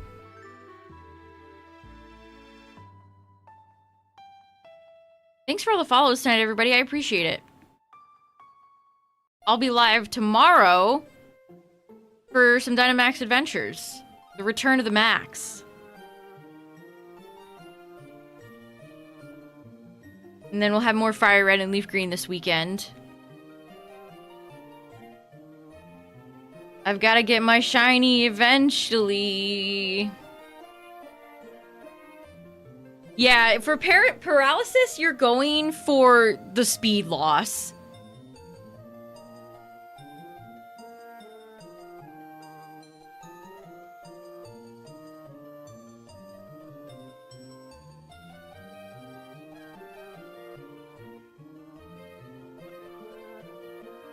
Dynamax Adventures is one of my favorite shiny methods of all time. I've gotten most of my legendaries from it. And I still need more. Here's what we're working with still. Kuno, Latios. Well, Latios and Latios I picked up from ZA. So they wouldn't be new shinies, but I'm not going to catch them unless they are shiny. So they're still in the pool. Lugia, Palk, Zygarde, Solgaleo, Nihilego, Celesteela, and Guzzlord. I really want to finish all the UBs. We always run into Celesteela 900 times a night. If only that big bamboo bitch would ever be shiny. I hate fighting Celesteela. It's an evil Pokemon.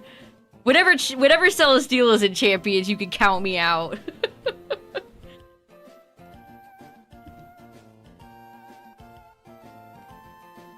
Yeah, I need Zygarde.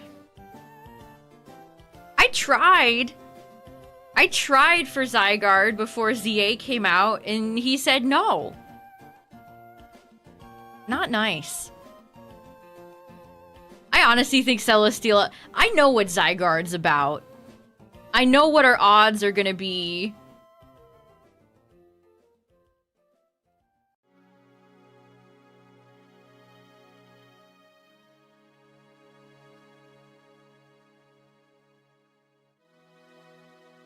With Celesteela, it's always like... I don't know. It's just a miserable fight. Oh boy, this song people cry to. Oh my god, it's so sad. I cry every time.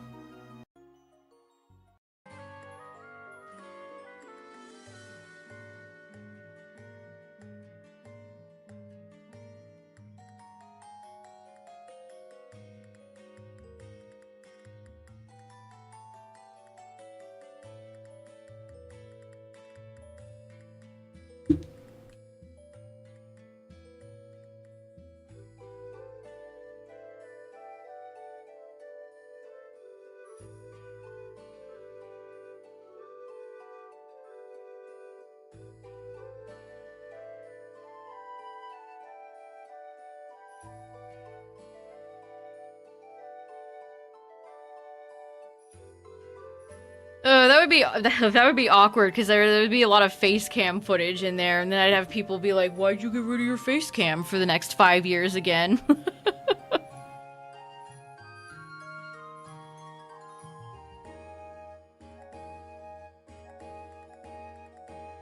I played the demo of the last Monster Hunter game and did not care for it. I tried the demo. That's as much as I've played from that franchise.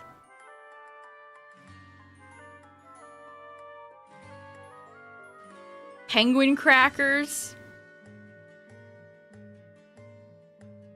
It sounds delicious.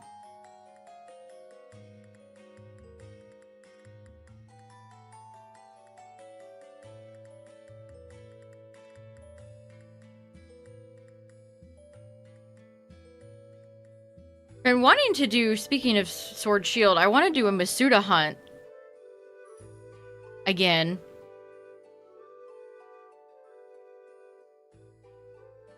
I kind of have an idea now. We were talking about Solrock and Lunatone yesterday. I've hatched Lunatone, but I don't have Solrock. Solrock might be a good target.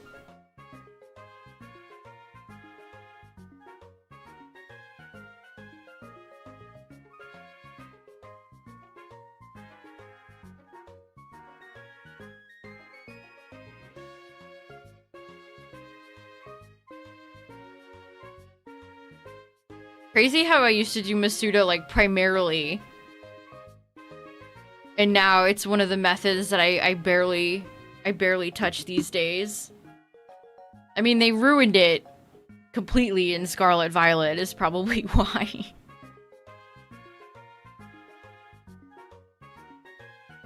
Yeah, I did Masuda for Galarian Yamask. Oh boy, did that take a while. Oh boy.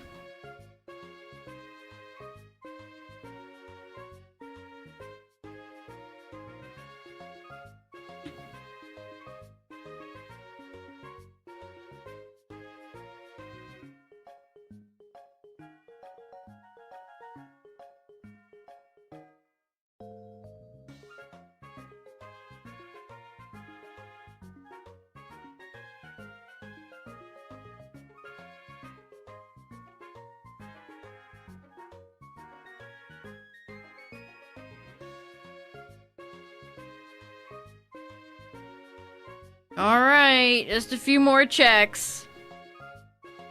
Few more checks. We'll go check my free recruit in Champions, and then we outie.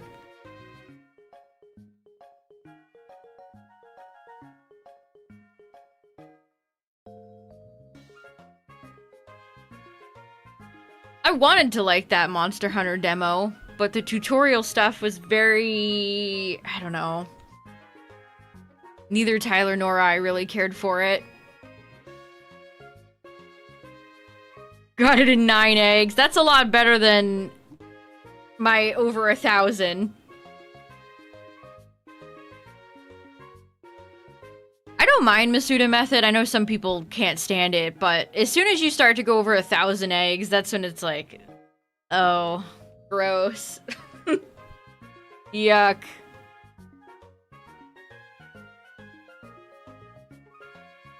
I suppose you could say that for most shinies, though. Once you start going over a certain number, it's like, wow, this sucks. Especially since there's no mass release in any of those games. There's mass release in games that don't matter with eggs. So then you have all these breed jecks unless you save scum. Yeah, the lack of mass release continues to make me mad to this very day. Some BS.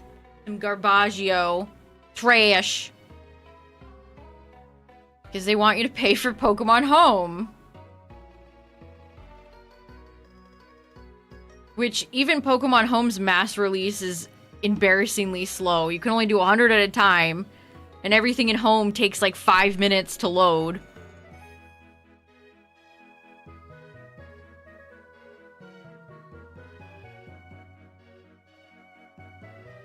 Yep, only Legends games, which don't have egg hatching.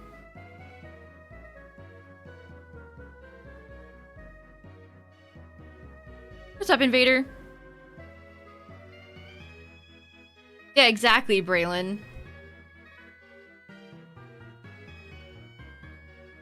Shiny hunting Moltres right after Kuno. Hey, you gotta get the trio.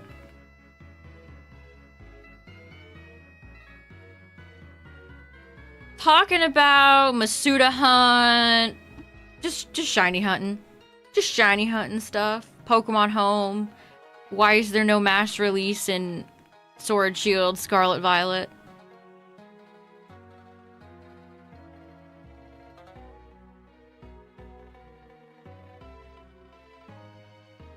Oh, hang in there, Joy-Con.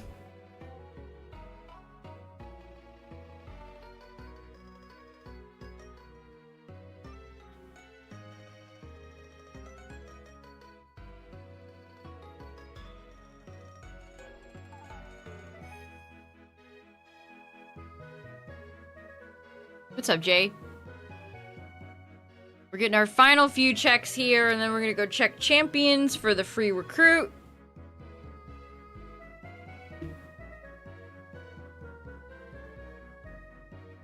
Oh, we are so close to full odds. Oh, and my bitrate is dying. Hold on. Oh, and it's back. My frames.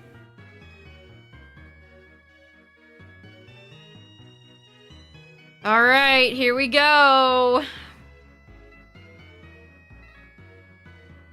Anticlimactic that LeafGreen went first. Oh my god, 8,000! That's a lot. That's a big number. The big number.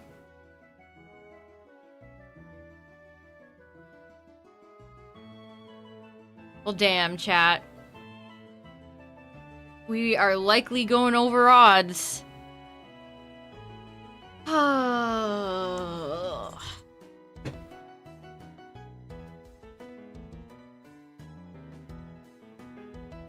Oh, I didn't turn it on.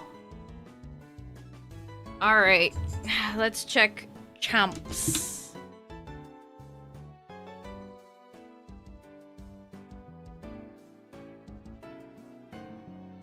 Did I save? I think I saved.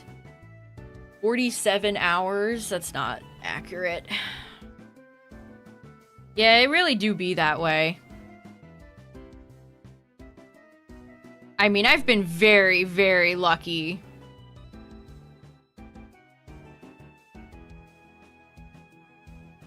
With Bulbasaur. Even Charmander and Magikarp, so... I mean, I'm okay. I'm not, like, pissed off yet. You maybe come back and talk to me in, like, a week or two. If I'm, like, in the 20Ks, I might be a little more pissed off. But for now, it's like, I'm fine. It's fine. It's so easy, too. Like, it's hard to be upset. Alright. Give me the shiny. Please? Come on, shiny cast form, shiny cast form, shiny cast form.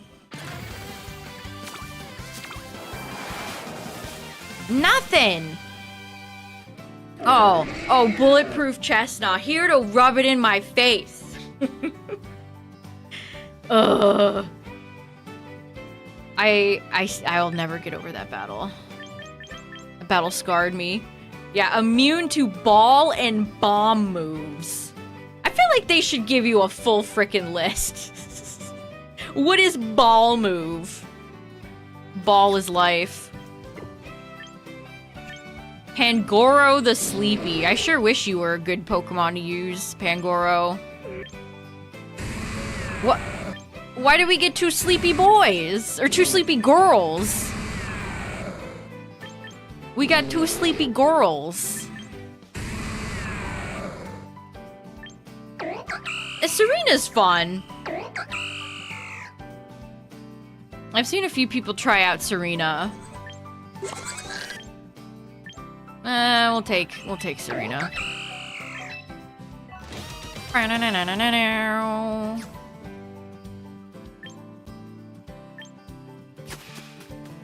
Yeah, she kind of has like a DreamWorks vibe to her. 6 quick coupons. Thank you. Thank you so much. Yeah, here's the problem with Volcanion, chat. All these Pokemon are from home, and I don't want to send them back. I wish they weren't tethered to home at all times. They have the same ability. Queenly Majesty. Could probably take a shiny Serena from Scarlet. Alright, get your watches out. Five years later. Alright. So here's the problem, chat. Oh, I can see how many hours I have here. 126, 54. No, I forgot about Let's Go. Yeah, I've definitely put the most hours into Shield.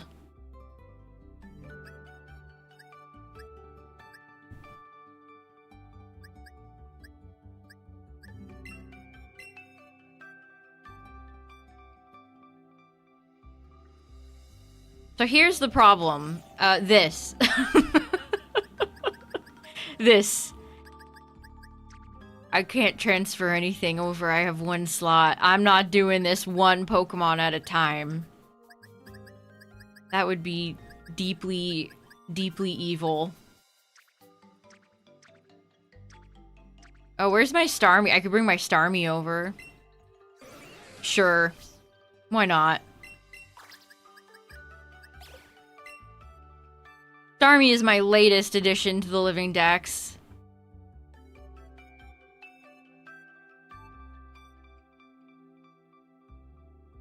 I want to try out Hisui Gudra too.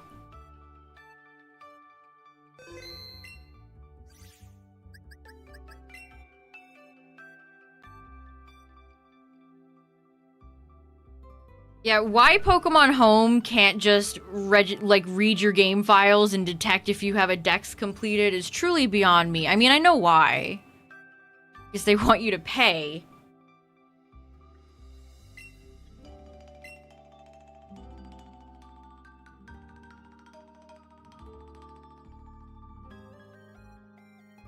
Pink Charizard? I wish.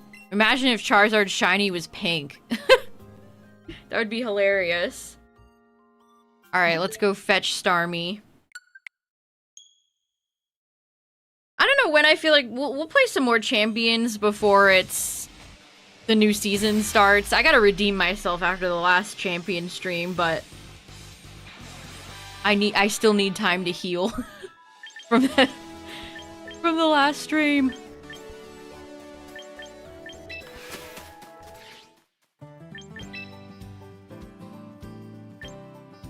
Welcome, Starmie.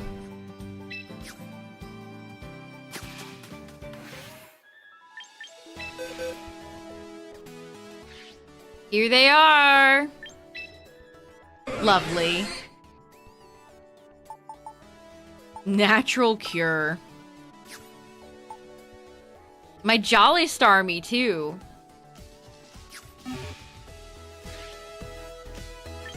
Alright, I guess since I'm streaming Shield tomorrow, let's just load up Shield and then, that's it.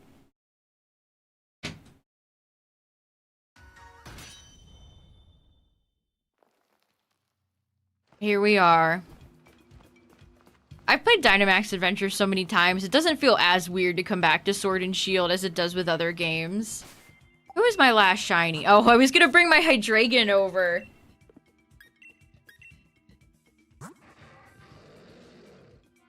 I was gonna bring my shiny Hydreigon over to Champions. This is a great shiny, by the way. I don't think shiny Hydreigon gets enough credit.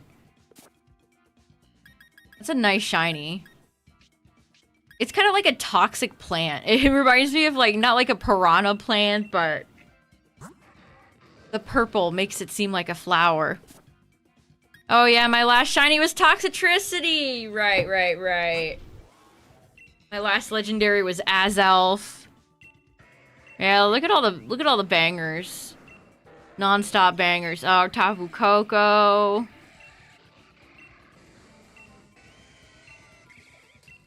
Laws of God, Dedenne. Swampert. Can't wait for your Mega to arrive in Champion, Swampert. It's gonna be great. The back-to-back Marsh Stomp, I still am amazed by that. Stacka. Oh, Kyurem. What date did I get Kyurem? February of last year? Zerk. Big Zerk. Ooh, Sceptile. I could bring Sceptile. Well. Oh yeah, Mega Sceptile has Lightning Rod. Perhaps not.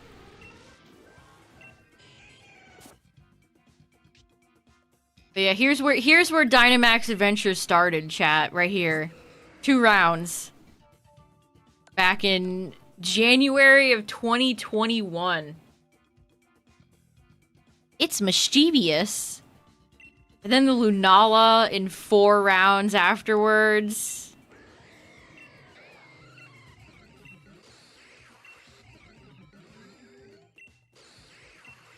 Ho-Oh took 15 rounds. Mesprit. Ah, some real bangers. Xerneas took way too long. Gordon. The Blue Moo. Nuclear Tauros. Wow, I have a lot of Drapion, don't I? I have many Drapions. Sigilyph's got a great shiny, too. I like Shiinotic shiny as well.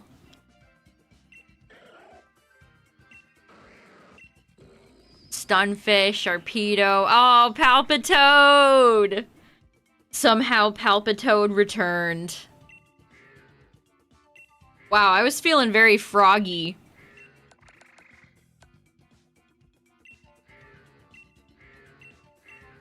Wow, this Seismitoad is actually a little bit out of place. Did I put all my froggies together?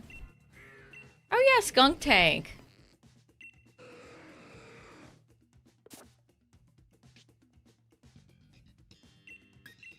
Torkoal. Poor Flareon. See, look at Linoon shiny, chat. I think this is an underrated shiny. The yellow eyes just are kind of cool. I don't know. It's cool. The Sire. Oh, there's Raikou. When did I get Raikou? 2022?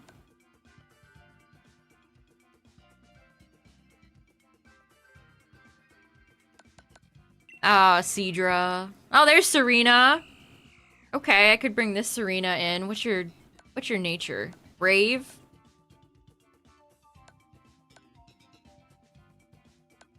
Swoon. Oh, and a Thundurus. Kling Clang. Can we have Ferrothorn back? I really miss Ferrothorn. Ferrothorn would definitely check some of the menaces that are in ZA ranked right now. Primarina's usage would drop if Ferrothorn was introduced. Graplock's got a great shiny, but it's not a Pokemon I have much fondness for. Oh, Lele! My Mewtwo. When did I get Mewtwo? 7/21/22. Oolin.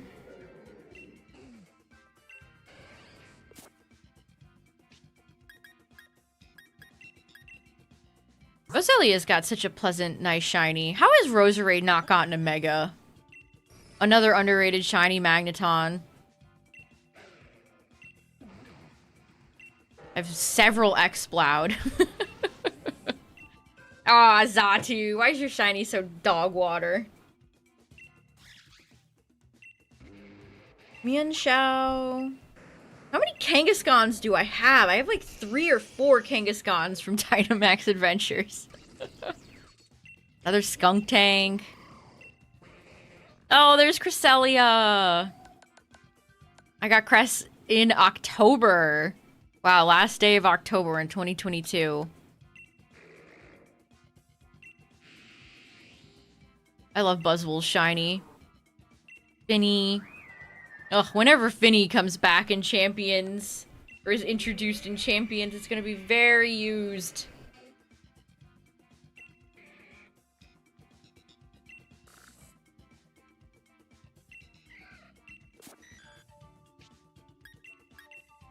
Araquanid. You people have been using Araquanid in Champions. What's Dale? Oh, Tina! Tina. Drudge. Oh, I have a few Chinchinos. Oh, I got Clefairy. I don't remember picking up Clefairy. A few Absols. I have so many shiny Scyther. Oh, there's Cortana. Once again, I cut. Whalmer. Why did they put Whalmer in DA? Got a fewer. Oh, there's Resh. This is my favorite shiny of all time at the moment. We got a few Goons. We got some Gastrodon's gonna be a nightmare in Champions whenever they add it in. There's Heatran. Finally picked up Heatran in 2024. Timid. A timid Heatran. Do I have Ditto shiny? Yes. Yes, I do. I swear I have more luck shiny hunting on holidays. Holidays give me some sort of magical shiny luck. Aw, Magnezone's got a great shiny too.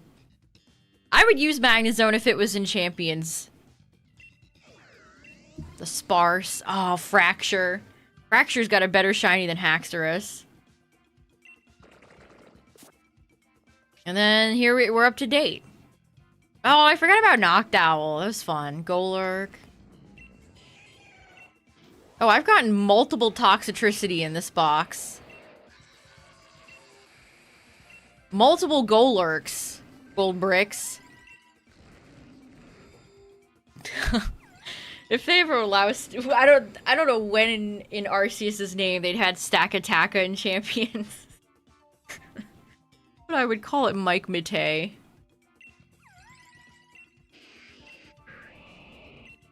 I've gotten all the Sinnoh starters shiny, I'm realizing.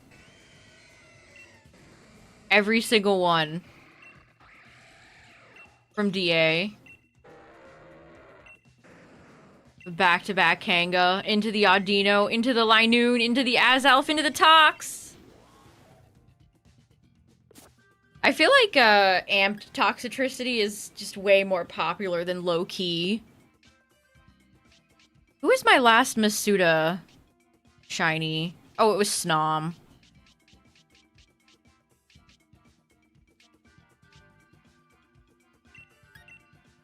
My beloved Snom.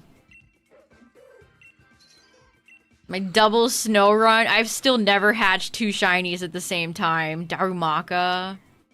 You prefer amped over low-key? I do too. I do like low-key though. I did this Darumaka in a fastball. That is an enlightened choice. Darmanitan would be fun as hell in Champions. Oh, the Nidorans that I raced with Tyler. I remember those. Ziggy. Jangmo. Oh, Trico, classic, great shiny. Goomy. Oh, it's Funky Kong.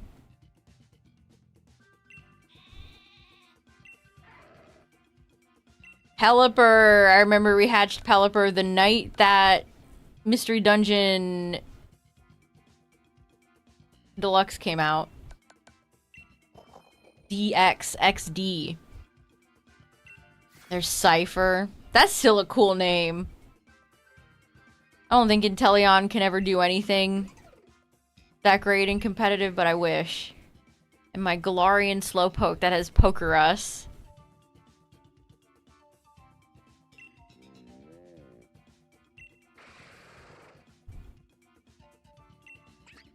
I like Inkay shiny. Cinderace, Espresso. This was long before Sabrina Carpenter. And my beloved Snoms. All of my beloved Snoms. And then all the rest of my oh no, I have more. Here's all my Babs. From BabQuest. Magby. Here's the worst shiny of all time. Ah, Cleffa.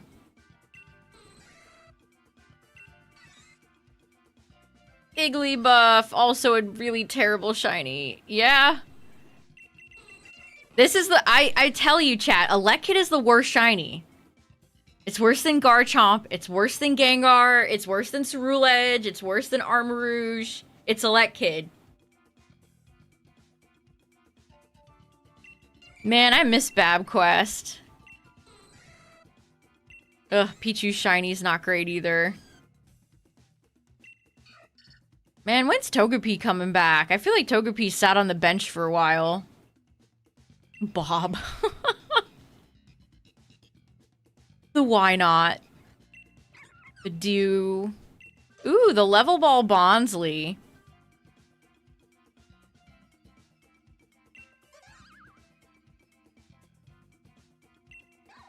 Munch. I have a fondness for Munchlax and Snorlax's shinies. Like, are they the greatest shinies of all time? No. But I kind of like the dark blue. And there was my last Bab, Mantike. Oh no, Toxel was. Zippa. The Home, Zeraora. Sprite. Weavile, Rowlet. Oh, I forgot I got Rowlet. Oh, those were when they released the raids. That's right, because these are all level 40.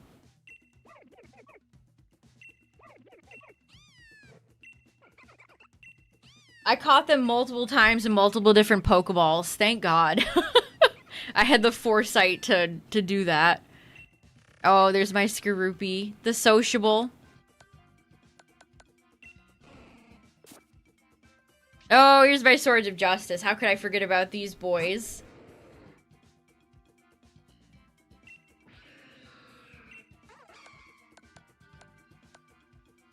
It really did not take me a long time.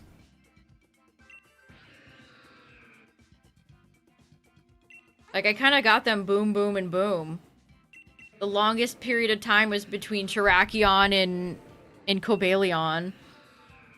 If you have Sword and Shield, and you want to get the Swords of Justice shiny, which they are easier in ZA DLC.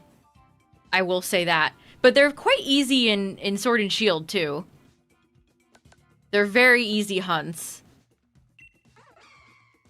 Little Eep. Little Pup. I forgot I Masuda'd Lillipup. I completely forgot that I did that. Mawile. Oh, Munna. I love Munna's shiny. Oh, I do have... Yeah, there's Lunatone. Todd, not shiny. Lippy. The Shuckster. Yeah, Hawlucha is my most recent. I hatched this right before ZA came out. And then never even brought it in. And there's Bone Zone, my beloved Eternatus. You should be in my party.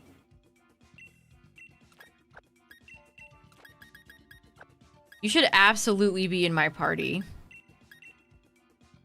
Meltan.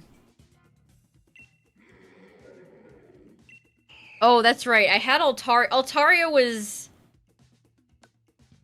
I had Altaria for Cobalion because Cobalion, the weather can change and you don't want it to die to hail. So I had Cloud9 Altaria. Azumarill. This is my Growlithe from Let's Go. And then just a lot of miscellaneous raid shinies that I've done. Remember Wishy-Washy? I feel like this Pokemon has been forgotten about. Nintendo has forgotten wishy-washy.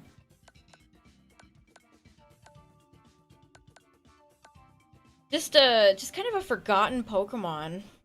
Maybe it'll probably be back in Gen 10. Maybe they can flex with the Nintendo Switch to having school wishy-washy. How often did I cook in Shield? Not often. I didn't complete my curry decks or anything like that.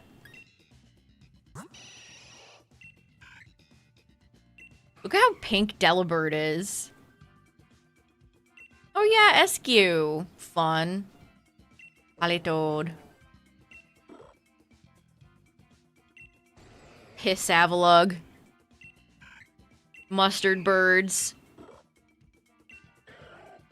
Ah, goodbye. Great shiny. Oh yeah, Arctozolt. Kevin. Wow, Shelgon. I forget about how bad Shelgon shiny is. That's terrible.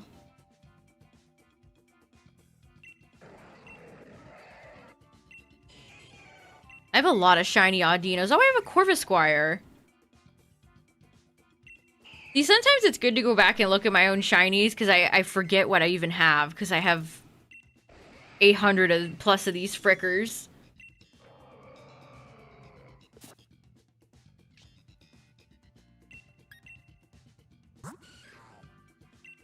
I don't know why Turtonator is so tiny here, but this is one of the strangest shinies. He looks like a zombie. His shiny makes him look like he's infected.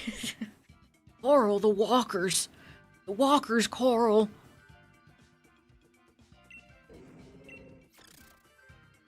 The most you can get shiny? I think it would be close with Scarlet Violet and ZA. Again, it really depends on what type of shiny hunting you prefer. Oh yeah, Kabuto! I miss Kabuto. Ugh. Keep scrolling. Yes, Gleepglorp Espeon. People who hate that shiny are wrong. They're wrong. Oh yeah, here's PokemonLab.com. Incredible. I used to have, you're actually kind of displaced. I used to have a box with all my, I think I ran out of room. I used to have a box with all my botted shinies because they amuse me. They don't count in my living decks or anything, so. They're just funny. Back when we had Machamps.com.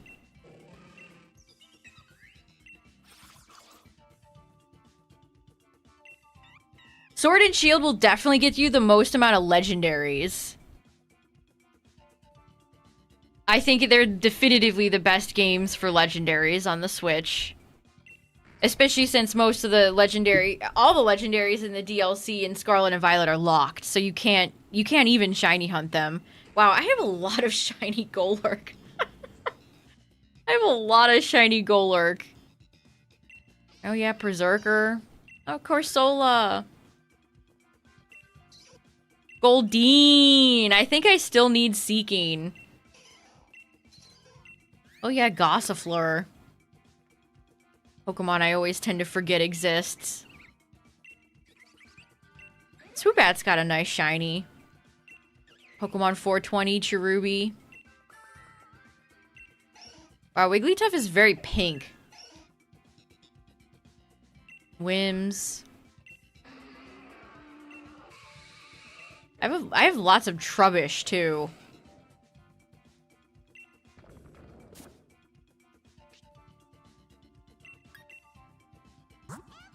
Oh, Rabombi. That's a great shiny. Oh, yeah, Togetic. Actually, I don't mind Togetic shiny because it got rid of the nasty red that Togepi is. I hope I can bring you into Champions at some point, Togekiss.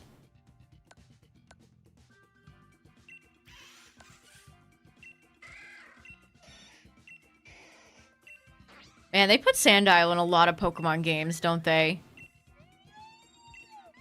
A lot of games. I have multiple Durants. So there's Impidimp.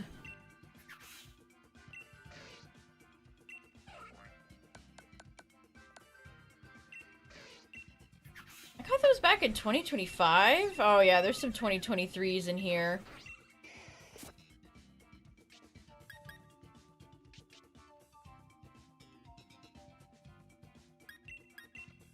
All my apples.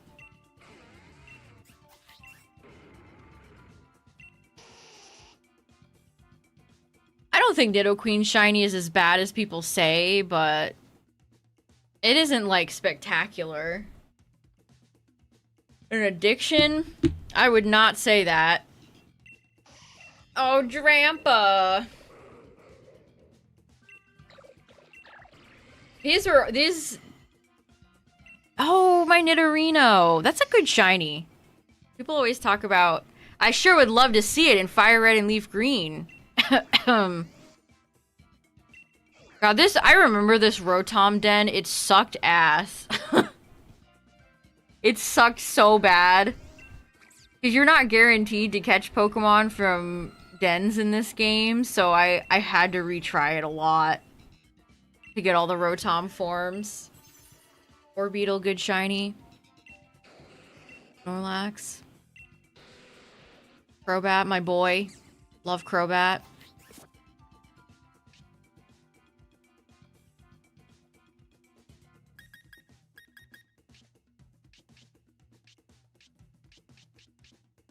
I think this is the last box, chat.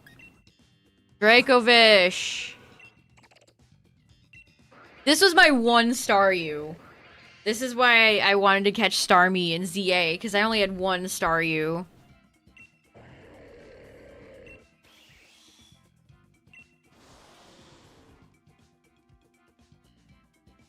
It's funny because they changed it immediately in Scarlet and Violet, so you always catch the Terra Pokemon.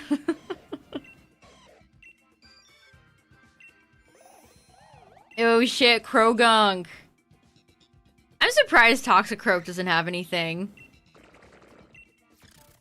Yeah, they gave it to Dragalge and ignored Clawitzer. Sad. Sad. Glalie. Glalie's in every Pokemon game. So are you. Raja. I am so glad they took your nasty little anime voice out. I am so glad you just say your original Gen 1 cry now.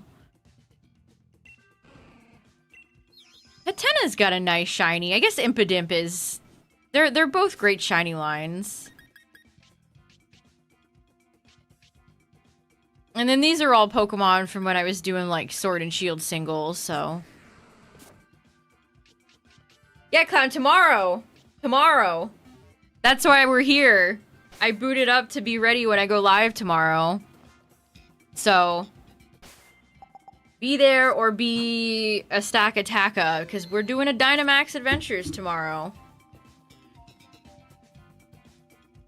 See if I can claim another shiny off of my list. But thanks for hanging out tonight, everybody. Appreciate it. You can share your own shinies in the Discord. Shout out to the YouTube viewers, the VOD watchers. Thanks for all the resubs today, all the follows, and the raids. Thank you, everybody. I appreciate it. Thanks for hanging out. You got Necrozma? Nice. And we'll be back with some Dynamax Adventures tomorrow, chat. We'll see how hard Martin screws us. Oh, I can't wait. Good night, everybody. Have a good one. Bye!